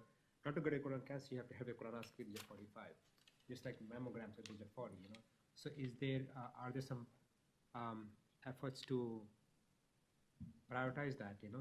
Health well-being incentives. That you have to meet this kind of incentivize the staff. Like, for example, just like as a gastroenterologist, I'll tell you is that I work for a private organization, but I know that there are private gastroenterologist groups. Like, for example, they will charge you less amount, for the same colonoscopy. If you go to colonoscopy at a organization, which will cost you $7,000 to $10,000, $17,000, depending on what they do and how they do it. The same thing can cost you $3,000 if you have an agreement with 1,000 employees, for example, a private group, or hey, we have so many employees and so many employees will be qualifying for colonoscopies, for example, then they can give a discounted rate. So there's a big, huge benefit. So are there any initiatives to, I don't know. We're open to all sorts of direct so that's essentially a direct contract relationship, right? We're open to all sorts of direct contracts, and I don't want to say we would sign anything and everything, because we don't want you going to 100, we still want to be employee friendly, and having 100 different locations to go to or to check on isn't employee friendly either. But with that being said, yeah, we're open to figuring out like what does that look like. So we already have a bundle surgical orthopedic with the MOSH, because it kind of fits that orthopedic kind of relationship. But we're open to doing that too. So our health benefit consultant, Brown & Brown, who will be with us when we present, they're fully aware. Like we're willing to branch out and look at how we provide healthcare differently, or how we provide healthcare options, I would say, differently. And how do we maximize, how do we steer usage, right, we want high quality, but we also want affordable costs. So how do we steer that? That's the key, is how do you manage that? And it's a fine rope to walk to and manage relationships and not disrupt the apple cart so much. So I'll give you one example of something we've looked at. It's eliminating a healthcare provider in the Milwaukee area. So I won't tell you who, because we haven't fully done all of the work, but it would mean that 47% of our population has to change their doctor. So when that was presented to us, my immediate thought was like, no, like, we don't want to do that, right? Because that 47% of your population is gigantic. But I'm not totally throwing it off the card either, because in the grand scheme of things, like, is that something that people would be willing to move towards? So, I don't know. I'm not tied to my doctor. I've switched my doctor a bazillion times, but I know I'm like an oddity for that. There's other people that like their primary care is that. Now, we're not talking like a specialist doctor at this point, because I think that's something totally different. If I have, I don't know, if I have an orthopedic that I'm super tied to, like I might, you know, they've already done something to me. I'm like on my elbow or something, I might want to go back to them or stay in that group. But primary care, maybe, I don't know. So, but in any case, those like disruption things are things disruption reports are things you look at because like on face value, it would save us a ton of money. But it's also going to get Laura and I like running to our cars every day so we don't get hit with apples or some other projectiles as we try to get out of work. So If that healthcare company knew you were gonna jettison them, wouldn't they be more willing to like work? I don't know if we're with large you? enough, but if we could pull people with us, yes. Like we as Franklin are not large enough as a single entity, but there's a collective in northwestern Wisconsin that started with a small school district that's now wrapped into 100 businesses who negotiate their own contracts with like Marshfield Clinic and has told Marshfield Clinic it's either this or we're gone. And a company like Marshfield Clinic, who usually says it's our way or the highway a lot, and when they change, like that's a big deal. But that's a 5 or 6 year effort for that group to be where they are today. So like even if we wanted to do that, that's not coming by July 1st, right? That's starting grassroots, but it does have the potential to open eyes and say, yeah, we're gonna have to change the way we model. And especially in Milwaukee where a few providers are massive, right? Even taking one of those out hurts them with enough businesses involved. How many other local school districts are self-insured and could, I mean, like Dream talking now, like could Yeah. get together with Franklin? I don't have the exact amount, but I will tell you it grows every year. And I would say of all the districts that touch us, probably everyone is self-funded at this point. So there is a future Possibility. Yep. potential there, yeah. Yeah, and there are some, Mugwanago and Muskego are in that Northwestern cooperative now. Like they've jumped full in. I think Mugwanago will be there as of 7/1 and Muskego's in there now that have jumped in. Linda, please. I hate to change the subject since you like to talk about health insurance, but, you know, or can move on? Is that okay? We probably shouldn't talk much more Sure. about health insurance until March. Okay, as far as utilities, you said they're the same, but I know that we've invested in utilities, we brought in-house new staff. I guess I'd like to see us work toward reducing utilities. You know, we're saving, can we save some money there as far as closing that gap? Because it's all about energy efficiency, and we got experts on board, and can we work towards that as a direction? Yep, so I'll just give you a brief synopsis. I think You utilities. don't have to answer it now, but. Yeah, no, we'll provide an answer right now. So utilities have gone up, I think, 12% this particular year and 10% the year before. So that's like, let's just call it even and say 22%, not that we built on the 10%. What utility companies and We Energies is really strong at doing is if you reduce below a certain threshold of use, you actually pay more for that therm of gas or you pay more for that kilowatt of electricity because you've reduced the amount that you're using. So it's not a straight like linear reduction. You sometimes fall into a different pricing tier. So one of the key things you can do with utilities is obviously get on that cycle, well, LED lights, things like that, use lower reducing items, but get yourself on a cycle. But the key is to cycle up in off-peak hours. So all of us probably wake up somewhere between like 6 and 7 and we go and some people are running a coffee pot, they turn the TV on, lights are on right at home. So peak hours are that morning time. So if we decide we're gonna turn all of our schools on and have all those air handlers ramp up at 6 in the morning, well, our peak is gonna be charged at that all day long. But if we can ramp those up at 5 in the morning, below that peak time, we can actually get our peak charge down during the course of the day. So those are the things that Andy, our new HVAC tech, Ed is working on doing. But that takes a while to get those things instituted and make sure the machines are running right so that you have that ability to do that, right? All that takes preventative maintenance, not necessarily reactive maintenance. So part of our job, or part of really our buildings and grounds team is to do that. And I would say we're working towards that, but Ed's spent an enormous amount of time over the cold at our HVAC technician, keeping things running. Like not doing any preventative maintenance, but fixing cracks or fixing switches that don't ignite anymore because the cold, you know, did whatever it does to that type of stuff. So I would like to tell you I know exactly how to fix that. I have no idea, but he does. But we haven't gotten to that preventative part yet. So while we're reducing electric usage, we're reducing gas. In some instances or in some buildings, we're just sliding up into a higher tier of charge for that. So netting even in any particular year is actually pretty good. I'm just saying, we've been to conferences and I've sat in on sessions where districts focus on that and they do make progress. And I'm just saying maybe we can do that too. Can I? Sorry. Mary, please. So I know you, going back to the budget thing on the special ed, so the 33% is actually 29%? Is that across the whole? Yeah, so we all get put into the same pot of money at the end of the day. So they're gonna take a look at our 23-24 special education expenditures. So the state of Wisconsin, DPI, right? They're gonna take every district, 421 of us.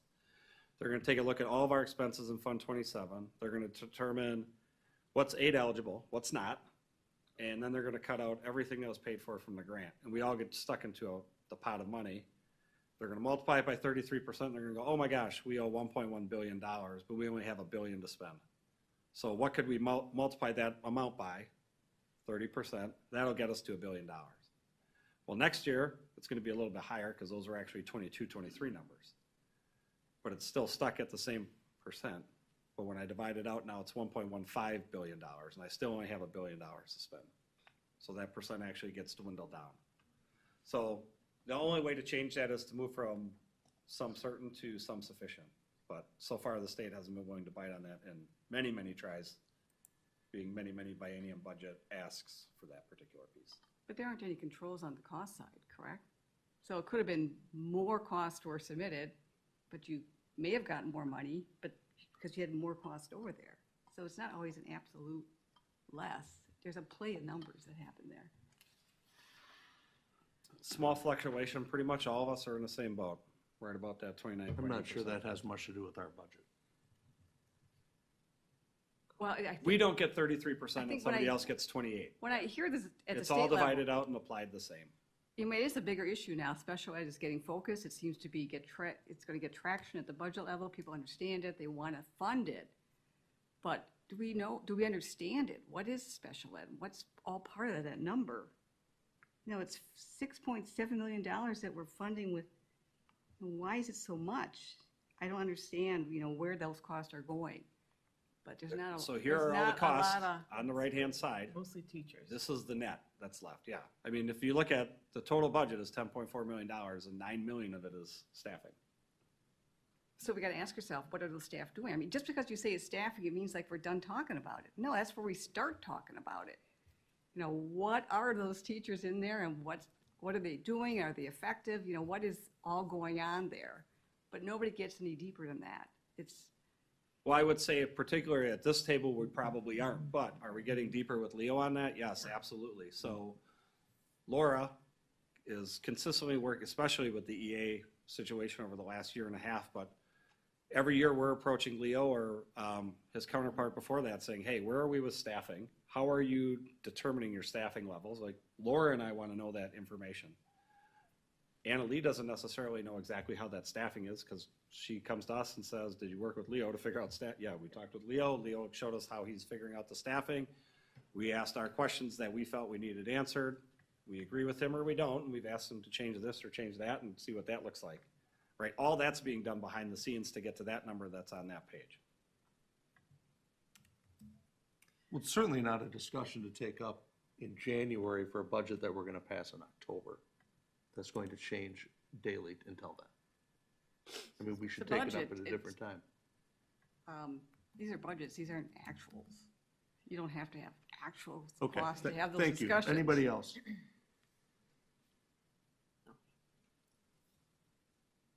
All right, thank you very much. Franklin Forward, school finance overview.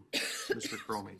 Yep, so we're continuing that. Franklin Ford was really started back in August when we talked about our maintenance needs, and we talked about elementary and middle school and what does educational, we'll call it adequacy, look like, and do we have equity between our buildings and things like that. So this is really just a continuation of, at some point, we're gonna have to fund these things that we're talking about, and whether we move forward with anything or not, at least let's be knowledgeable about where we stand from a financial standpoint and what we're able to do or what we're not, or what it's gonna cost to do certain amounts.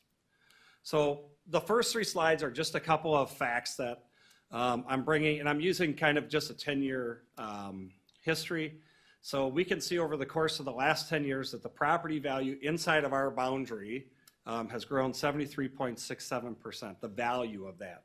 So we haven't grown property, but the value of that property has gone up 73.67%. So a pretty significant increase. And again, we talked about in October this last year was 13.46% of that, or 13.39 or something like that. Our tax levy during that same 10-year period has only grown 11.23%. So while our property has gone up 73.5%, our total levy 11.23% of that. And off to the side, in the last 5 of the last 10 years, I know we've over levied to provide some debt prepayment, which we'll talk about in just a moment. Also on this graph, just for your reference, that green represents our general education, our Fund 10 levy. The yellow you can see came in 2018-19 as voucher. Orange is our debt service, and then recreation is the blue. And if you recall, last year we started, we added $1.825 million for the start of what might be the CERC building or Community Ed and Rec Center added to the back of this. So we added an additional levy in Fund 80. And that'll be coming to the board in March to review that. Our 10-year mill rate history started at $13.21 and ended at $7.94 last year. So again, property values went up 73.67. 11.3% was our overall tax levy raise. Mill rates dropped 39.89% over that same particular period of time. So again, just a couple, 3 facts to kind of go through here. Prior to our defeasance last year at this particular time, this is what our debt service looked like. So you can see it went out from 23-24, which was last year, through 26-37. Light blue is principal, darker blue is interest. Pretty typical to every loan, right? You pay more interest up front and the interest reduces near the back end of the loan. Nothing strange about that than any other loan that we all have ever taken out. What this references right here is the defeasance that we did last year and completed. So we prepaid $5 million. Those are the orange bars, and generated $2.4 million of interest savings. So interest we don't have to pay. Those are the lighter green sections at the top. Those bars in total, regardless of the color, are the exact same size as the previous slide. Again, that orange is reduced principal, or not, I shouldn't say reduced principal, prepaid principal, so we're no longer on the hook for it.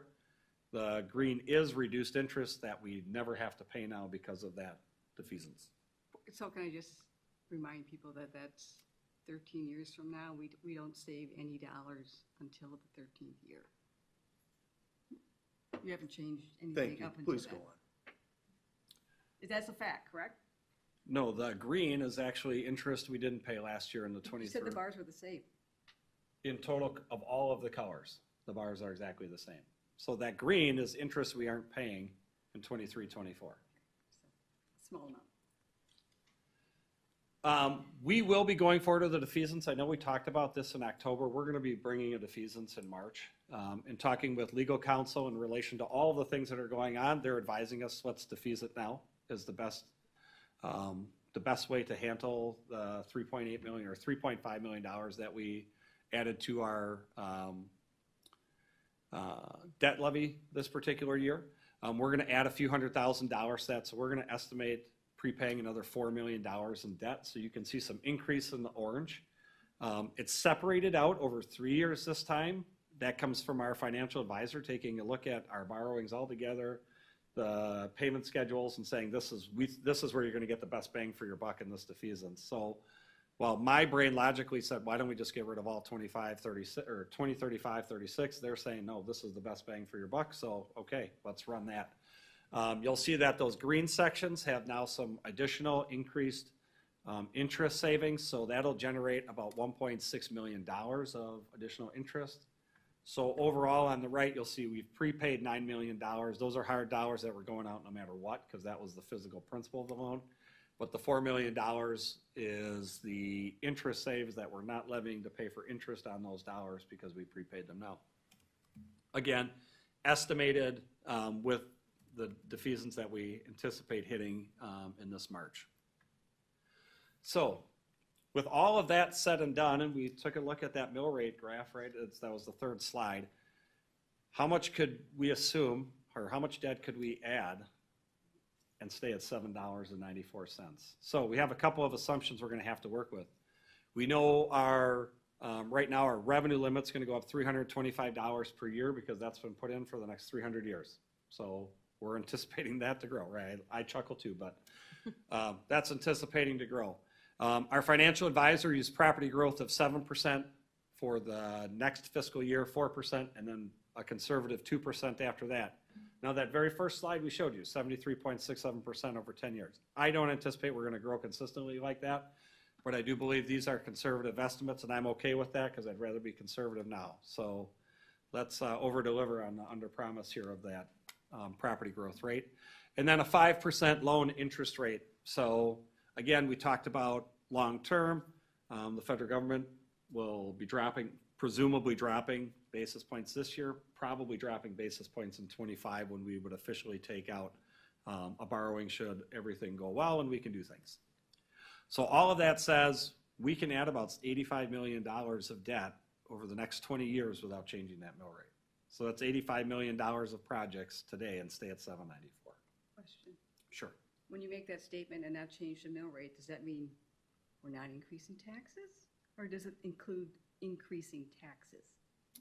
It's probable that the overall tax impact, which has only gone up 11.3% over the last 10 years, would increase slightly. You're talking about I think I hear you saying that we can be seeing a 7% increase in taxes next year based on what you're talking about. I'm not providing any percentage to it because a payment schedule hasn't been provided. What I'm saying is our mill rate of 794 can stay at 794 at about $85 million of debt. Why do you think mill rates are focused?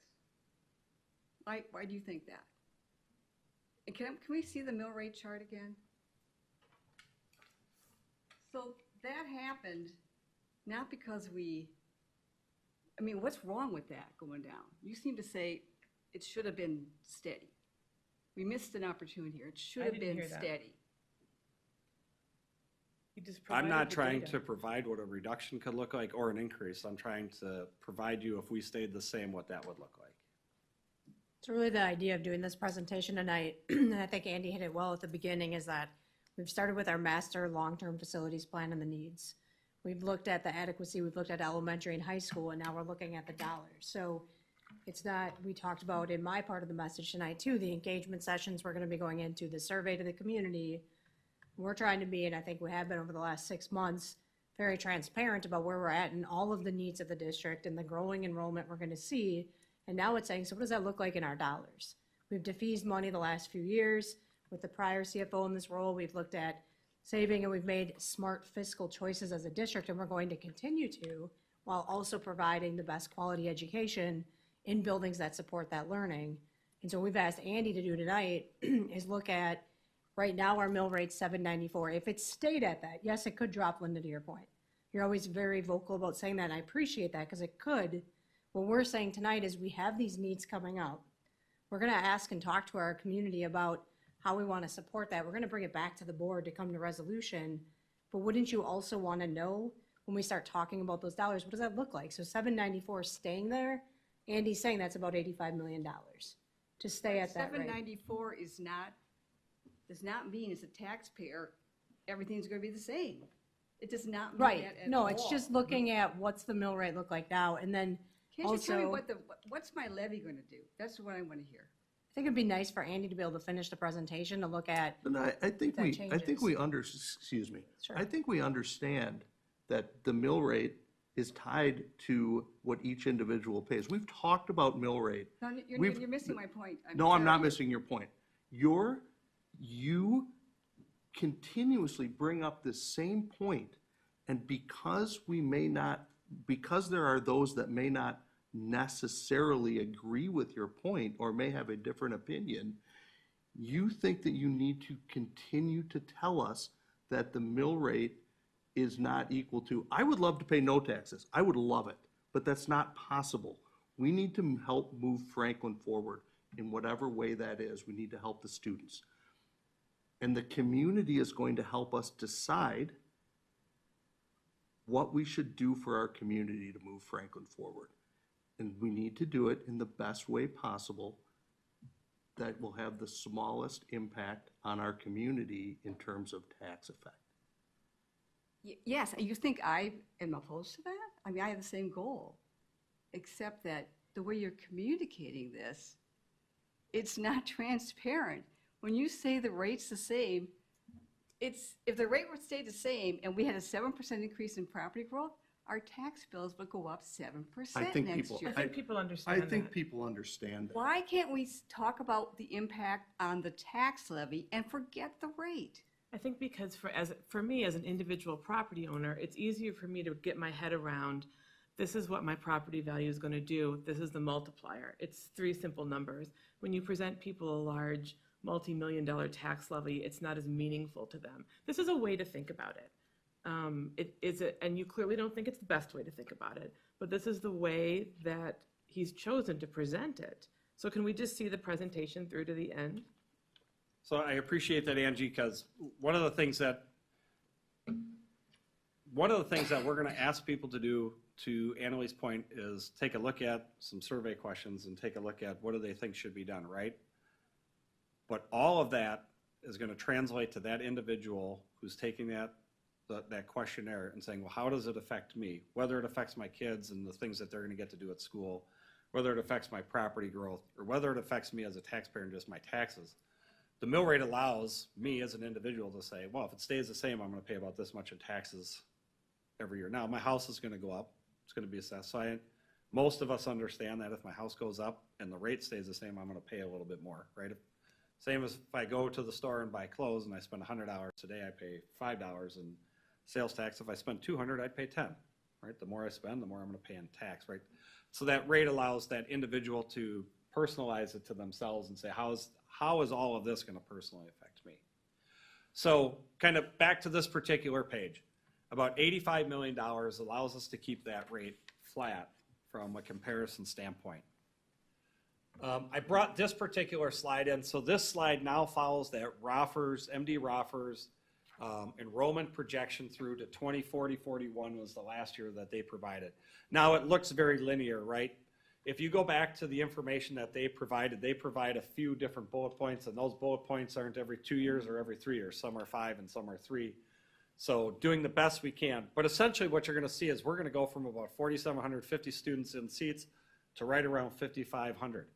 We have all of that capacity now. Now we don't have all of that capacity in the locations it needs to be, right? We remember Countrydale goes like up to 830 or some like really large number of students and doubles in size. Well, that's not going to work in Countrydale as it exists today. But we also know that the middle schools looks like it's going to be totally fine throughout this entire process. We have enough space, but the high school is already operating in the yellow and is going to continue to increase inside of that yellow. But we're going to grow. We're going to need some larger spaces for students, and we currently are undersized in some of our spaces already when we talked about the high school, specifically in our tech ed areas and how many kids we try to put in those particular spaces, and is it safe to operate machines and all of that such, right?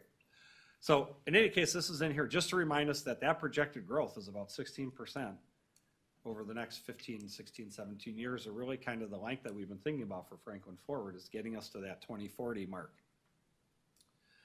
So if we want to do more than that $85 million, and we picked just some 5 amounts that start at 150 and go up 25 to get an incremental analysis, you can see what that does to the mill rate. So at 150 million, we add 89 cents all the way up to, if we went for 250 million, it would add $2.34 projected today, right? And those will continue to be projected out until the day we really ask the board to approve it, and we say, this is what we said we're going to do, and then we'll borrow within that amount or figure out what that looks like. But to put that into perspective, going back to that mill rate impact, if we take a look at that, even at the catastrophic $250 million, which is a lot, don't get me, like, I'm not saying go for 250 million. I'm not saying don't do it. I'm not saying go for it. I'm saying put it as a lot of money, right? It still puts us into that mill rate from a perspective of 3 or 4 years ago. It's still not that far down the road that we were there at that particular point. Now, again, not advocating for it one way or the other, simply providing some information from an evaluative standpoint to think long-term, that we have a lot of needs. 96 million was presented just to fix things over the next 10 years, not change a single thing about what the education looks like for any of the students in our district. To, we need tennis courts because we've never had a student play tennis, a home tennis match, to field house people have talked about, to larger tech ed spaces, to a science lab that is ADA accessible. So all sorts of those things spattered throughout, to breakout spaces in our elementaries. So teachers are getting that particular students really being able to work in those particular settings. Like, so talk about all of that. It's all going to cost money to do. So we're not here presenting like we need to go for this or we need to go for that. We just want to show what do those different tax impacts have as we start to think about which projects we may want to tackle and what the community says, yep, we're going to support this at this dollar amount, or we're not going to support this at this dollar amount, but this is what we would support. Like Bugs Bunny would say, the end. Well, it's, you know that I want to see the tax bill. I don't want to see the mill rate. Can you do both? So we won't be able to provide you a tax bill that's going I to can last give you for some the next estimates 20 if you years. need help with that. We've always done it that way. I've worked for the government. We've always done it on tax bill. If you need help with that, I can help you with that. We can ask the city to help you with that. Everybody presents it based on an estimated tax bill. If you need help with that, let's talk about it. But can we agree that we can do it both ways? I'm not asking you to pick one or the other. Let's have both out there so people can pick their own understanding. Isn't that fair? I'm having a hard time assessing whether that's a fair question or not, just because it feels a little confrontational right now. Is there a way to, why do you think that, so you want people to have the option to think about their taxes in multiple different ways? Is that what you're saying? Yes, I do.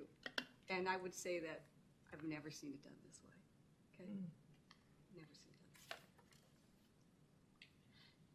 It's different, and I've given you that, but just not how it's done. It's not done that way. But it's accurate. It's not, you're not suggesting that these numbers are wrong. You just don't agree with the way they're presented?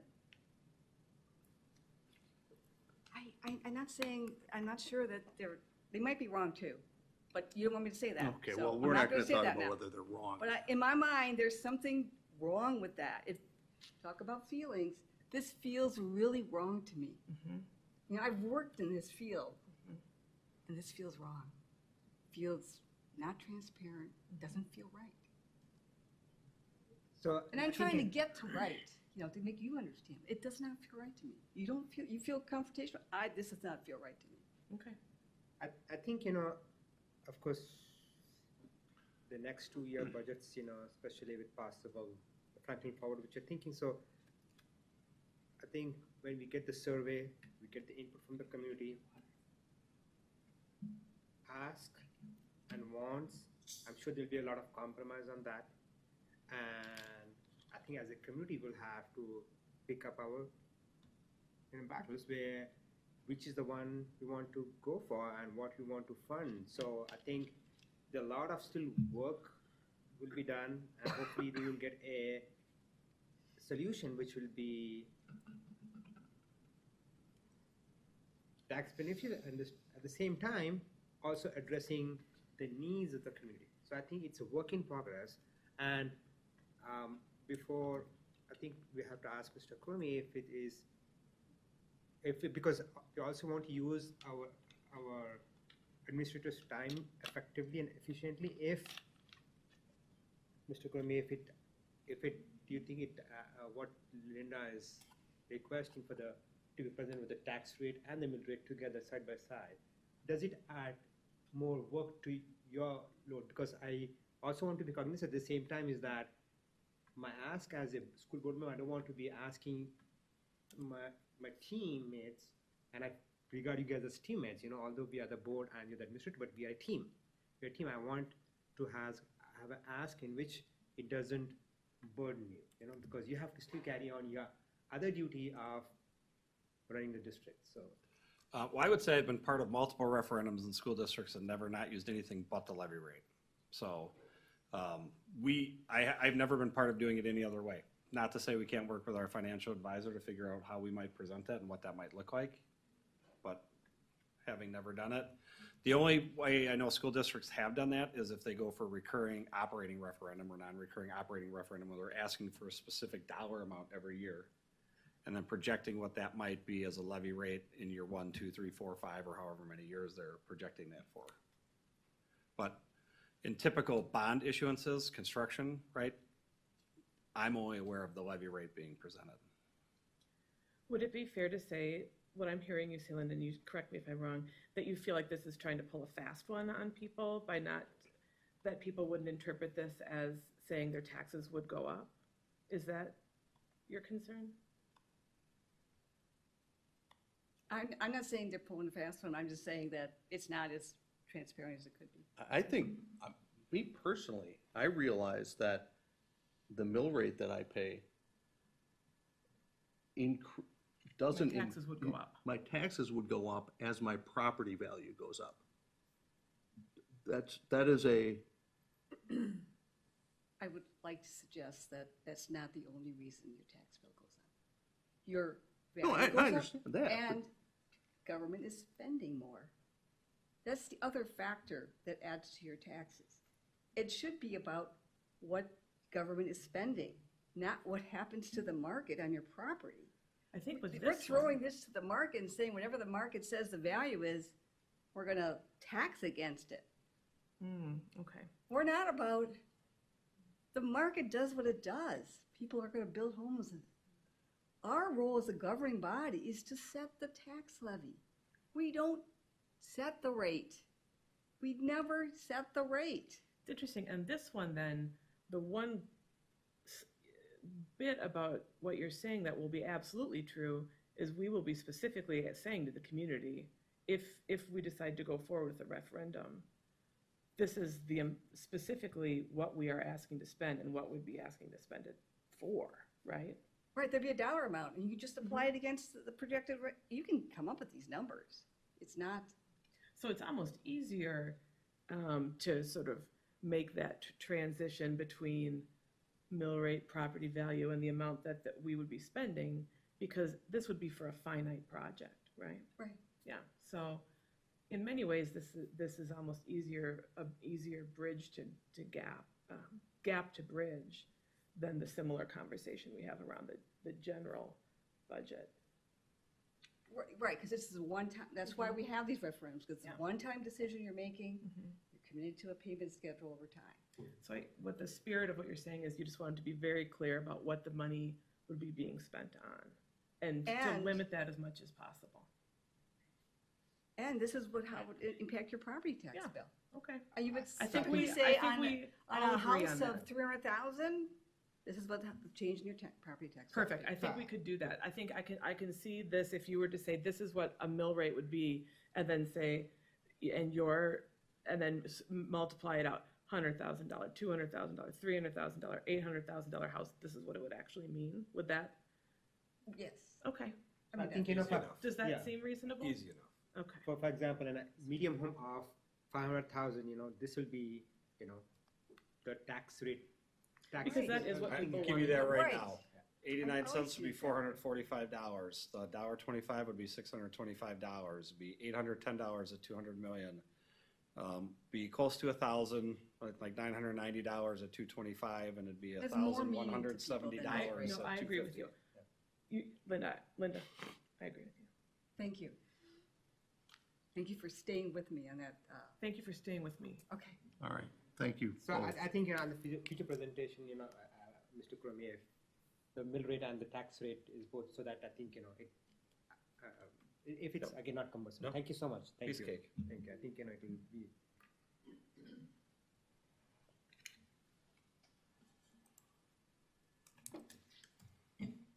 All right, further questions on that presentation?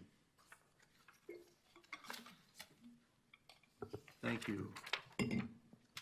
Open enrollment seats. Ms. Lancourt, please. So at the last board meeting, we had there was some discussion about open enrollment suites for the 2024-2025 school year. So this evening, we are just looking for the board to take action. I move that we approve the open enrollment seats as presented with no seats available in special education for speech and language, OTPT, cross-categorical, and early childhood. Second. All right, motion was made by Dr. Beer, seconded by Mrs. Sapersky. Any further discussion? I just want to say, at what point would we consider pulling back on that? What would have to happen for us to pull back on that number and to reflect the fact that we need to have room for our own residents, students coming in? I think what we heard last time was that we aren't overfilling with these open enrollment seats. We're only, correct me if I'm wrong, but we're only filling to like, whatever, 50% or something. So there is plenty of room for additional students, and the incoming students from open enrollment brings money into the district. Without cause, I mean, we're not open enrolling to the point where now we have to have a whole nother section of a certain grade level because we've overfilled it. We are keeping that within the range, and we trust our advisors here to Right, but I set those think numbers. I heard Andy say that he kind of assumes a certain number of resident students, 5, was it? 7. Some number, A net 7. net 7, and then fills it to the max.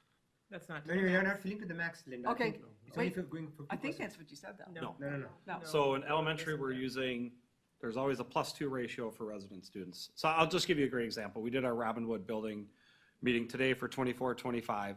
There, is it first grade, I think, is at like 49 students, so 24 and 25. Right, they're like at the top. We would never put an open enrollment student in that class because putting one open enrollment student in class is telling us we're probably gonna need another staff member. Now, it's not to say that we're not gonna get residents in that class and move to an open staff member anyways, but we're not filling anything in that class. There's others where we have like 19 kids per class, but we have 3 teachers, 57 kids in a grade level. Yeah, we're gonna put some kids in those classes because we have seats available for that. Not every seat that we open up will get taken, 100% sure of that, especially at all the grades we have. But we'll stop, yeah, when we have like 10 students open in first grade, yeah, we're probably gonna fill all 10. But they're just gonna go to classrooms where those seats are available. And then they get put into that calculation next year that seat can't be filled because it's already filled. And if that gets us to 24 and we allow 26, we're not gonna put any kids in that. We're saving those seats. So we wanna get close to filling the seats that we have available, but we don't wanna put ourselves in any particular school in jeopardy of adding a staff member at that particular grade level, just because we want another open enrollment seat there. We'll find another location for them that has spaces in it so that we can really monitor that class size from year to year, from class to class, and grade to grade, school to school. So the proposal is for 139 seats. If all 139 seats were full, that would put us at two below the class size limit at each school for each class. Assuming if- 5 if- new resident. Can I resident please students. finish? At 139, that would put us at 2 below. And we traditionally fill about 50% or less Probably of less. those seats. And it's likely never been more than 60%. I don't know what that number is. I don't know what the exact is, but we hover somewhere around filling 30 to 40 seats in any given year, maybe plus or minus a few, but. And this is simply a math formula. Correct. So one of the things I had talked about with Mike when he had asked a question in passing was DPI is going to look at your open enrollment formula, right? And so your open enrollment seat calculation formula. Now your formula could say, we'll let everybody in. That's what MPS does. Or we let nobody in, and that's just what we do. We just never let anybody in. Either one's okay. But if you are going to allow some seats in it, they're looking for some continuity in your process. So that should someone say, I didn't get in, I'm going to file a grievance with DPI and I'd like to contest it DPI is going to come to us and say, what did you use to determine how you got in? And if we say we picked 5 seats at 5th grade and we picked 4 seats at 2nd grade and we picked 3 seats at 3rd grade and we just like spitballed those, they're going to say, sorry, this person's going to win, and then everybody else who contests is also coming in. Or we provided a formula, right? We worked out a formula, we determined what that formula is. That's what we're going to hang our hat on, is this particular process of this is the formula, not an arbitrarily handpicking of things. And we asked Leo to go back and take a look at his special ed calculations and take a look at speech and all of the other areas and say, do I have room in that based on staffing and the number of students we're currently serving at each of our buildings for each of those particular needs? And if we have room, it fits. If we don't have room, which we try to staff tight to our needs in special education and not hire more than we need, we typically don't have room in special education unless for some reason there was a whole bunch of 12th graders moving out and we want to keep that staff member and we'd have then room in that particular disability. But that typically doesn't happen, right? That's try to staff that tight. Linda, did you have? Yes, I did have a follow-up, if you're ready. So I'm just saying, you're assuming 5, why don't you make it 7 from the other resident students? Up your assumption on growth for resident students on the front end of the formula. That's all I'm saying. Inch that up a little bit. That's all I'm saying. I mean, we're driving this Franklin forward on growth of our resident students. Well, let's connect the dots here and say, okay, we're about growth of residents, and we're going to pull back on open enrollment. That's what I want the board to think about. I'll support this as it is this year, but can we think about that in the future? I think a little bit of it reflects, Linda, too, though, just to put all the data out there and talk about it. In those enrollment projections, and Andy referenced it earlier, the high school's already in the yellow area. So hitting that target range, we're at about 80%, and we have 0 seats open at the high school. So we're not adding seats there because we know the enrollment and the projected enrollment, right? And when the seats are filled, so if it's the 30 or 40%, however many 30 or 40 that come in this year, whatever it ends up being, they're also not going to be placed in like an elementary school where we're looking at that enrollment being highest right now. We're looking at trends of enrollment coming in also when we're looking at this. So I think I just wouldn't want it out there that we're not already considering that enrollment data from Roffers, because we are. And a really clear lineage would be the yellow in the high school. We are not adding any seats in the high school. And we're continuing to look at where are those peaks and those pieces coming in of movement and what is the growth in the community as it happens. That's the nice thing, is you get to reevaluate it every year. I would just add at every elementary school, we're holding 6, because we're 3-section, right? So at every elementary, we're holding 6 resident students per grade level open, or 36 seats open for new resident growth every year. We're not growing at 36 students per school every year. So that's what we're holding open already. So we can increase that by a seat per class and we'd be at 54, or 2 seats and be at 72, but we're not growing at that rate either. So that long range, that's 18 years from 2023 to 2041 to get to that. That's a long time to get to that growth of 30-ish students per year district-wide, and we're holding 36 open per grade or per elementary school. You know, I personally see is that this open enrollment, as I stated in the previous meeting too, is a good business to have, especially when you're talking about school tax levy.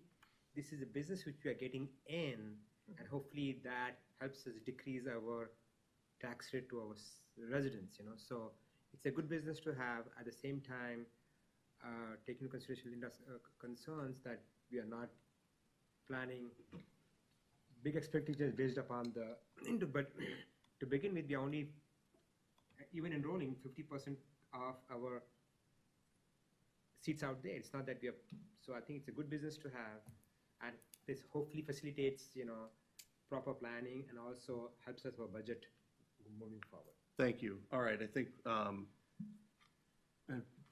we're ready to vote. I'd like to call a vote. Do you want a roll call vote? I don't know that we need one. Yeah, we don't. All right, all in favor? Aye. Opposed? Motion carries. Thank you. All right, policy 3611 and 5460. Yep, so we did the first read in the last board meeting. I know you guys probably had some time to review it. But the first one, 3611, is really around the building access and security and some of the changes we made to align with some of our new proximity access systems and processes around the agreements and things like that. So happy to answer any questions or clarify anything that needs to be clarified. I move that we accept policy 3611 as presented. Second. Oh, I'm sorry. Are we doing them en masse? I'm sorry, I think Sorry. maybe we should have a motion to do all of them. Okay, then let's. I'm comfortable with that. All at once, so I can continue? Sorry Okay. about Yep. that. No, what was your motion, please, Angie? I move to approve school board policies 3611, 3724, 3630, 5364, 5370, 5460, and 8300 as presented. Did you say 3630? I hope I did. You did. Yes, she did. All of them. Yes, All of correct. them. Second. All right, motion was made by Dr. Beer, seconded by Mrs. Sapersky. Any further discussion? All in favor? Aye. Opposed? Motion carries. Thank you. School board liaison reports.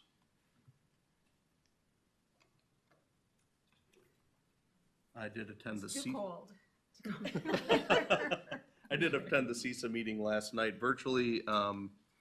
They had it in a different room because they've done a lot of technical enhancements at the building. I think one of the person that was did the enhancements was talking about some of the old screens had 4:3 ratios still, so probably probably time needed to do those things. Not a lot else of note, but I will put that, I will put a report in board docs for the CISA meeting. Just to circle back, all of the resolutions that were presented at the conference passed with minimal wording changes, and we were out before 4 p.m. Wow. I know. You were out before the rest. Did you speak? I did not, Linda. Okay. You said it was a goal. I thought maybe. No, All right. maybe someday, but Okay. I'm not brave enough. Yeah, it really was fine. You looked very nice that day. Anybody else? All right, school and community engagement reports. I'm not sure we want to talk, I think we're going to be talking about the convention next time, but I would, Mrs. Larson got recognized at the convention for being a 20-year school board member.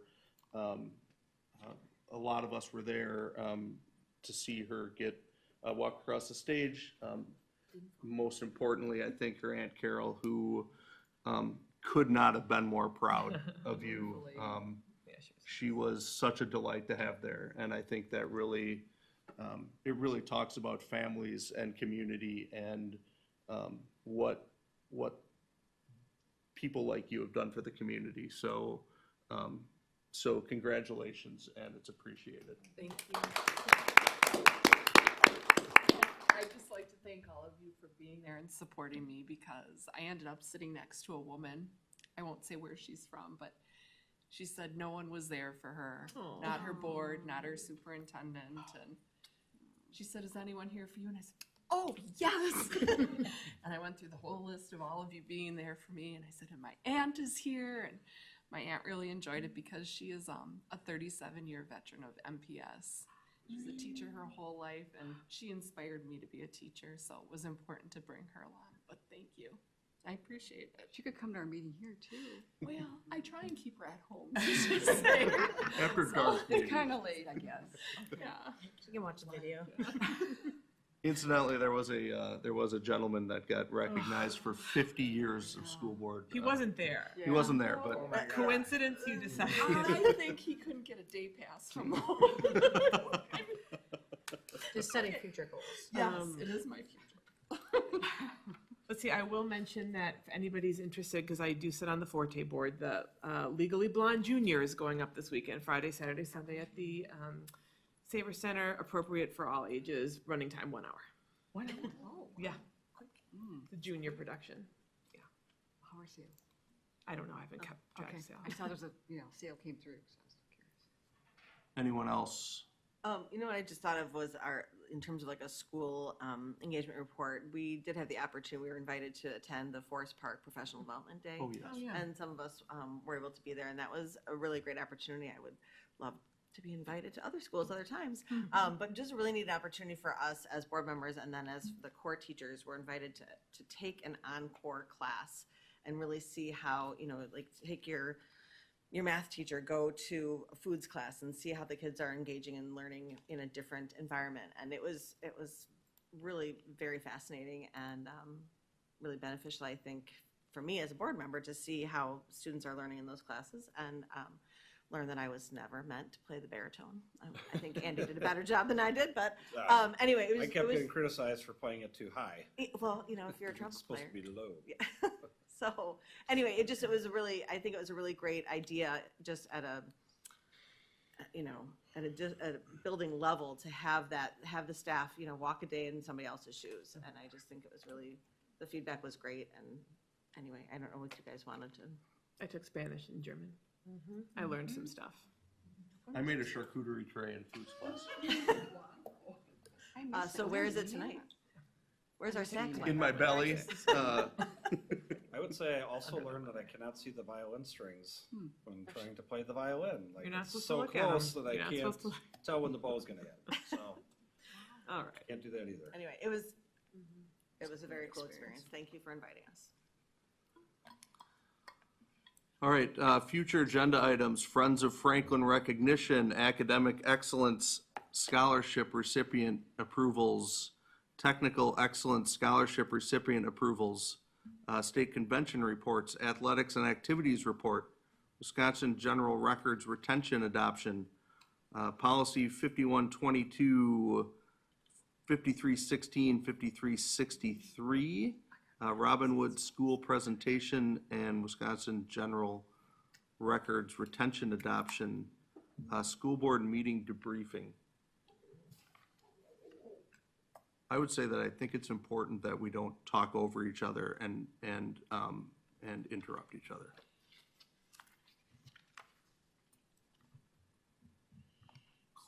I'm looking for a motion to enter into closed session pursuant to Wisconsin State Statutes 19.851C for discussion of administrative contracts and district administrator self-evaluation. I will say that we have changed the agenda so that we will come back to open session, but only momentarily, so that people don't have to stand in the hall and wait if you're waiting for the end of the meeting. So moved. Second.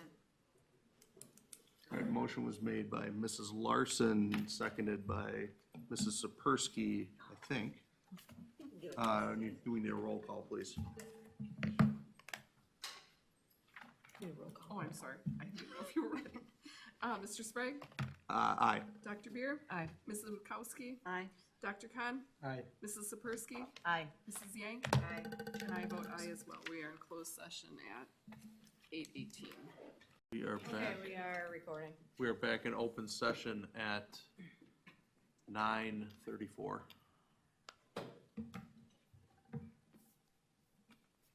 Do you need a motion? Yes. I motion to approve the action regarding administrator contracts as presented by the district administrator. As recommended. As recommended. Second. All right, the motion was made by Mrs. Sapersky, seconded by Mrs. Larson. Do we need a voice vote? Yes. Dr. Khan? Yes. Mrs. Sapersky? Yes. Mrs. Yank? Yes. I vote aye. Mr. Sprague? Aye. Dr. Beer? Aye. Mrs. Witkowski? Aye. Motion passes. Motion passes 7-0. Thank you. I'm looking for a motion to adjourn the meeting. So moved. Second. All in favor? Aye. Aye. Opposed? Motion carries. We are adjourned at 9:35. Thank you.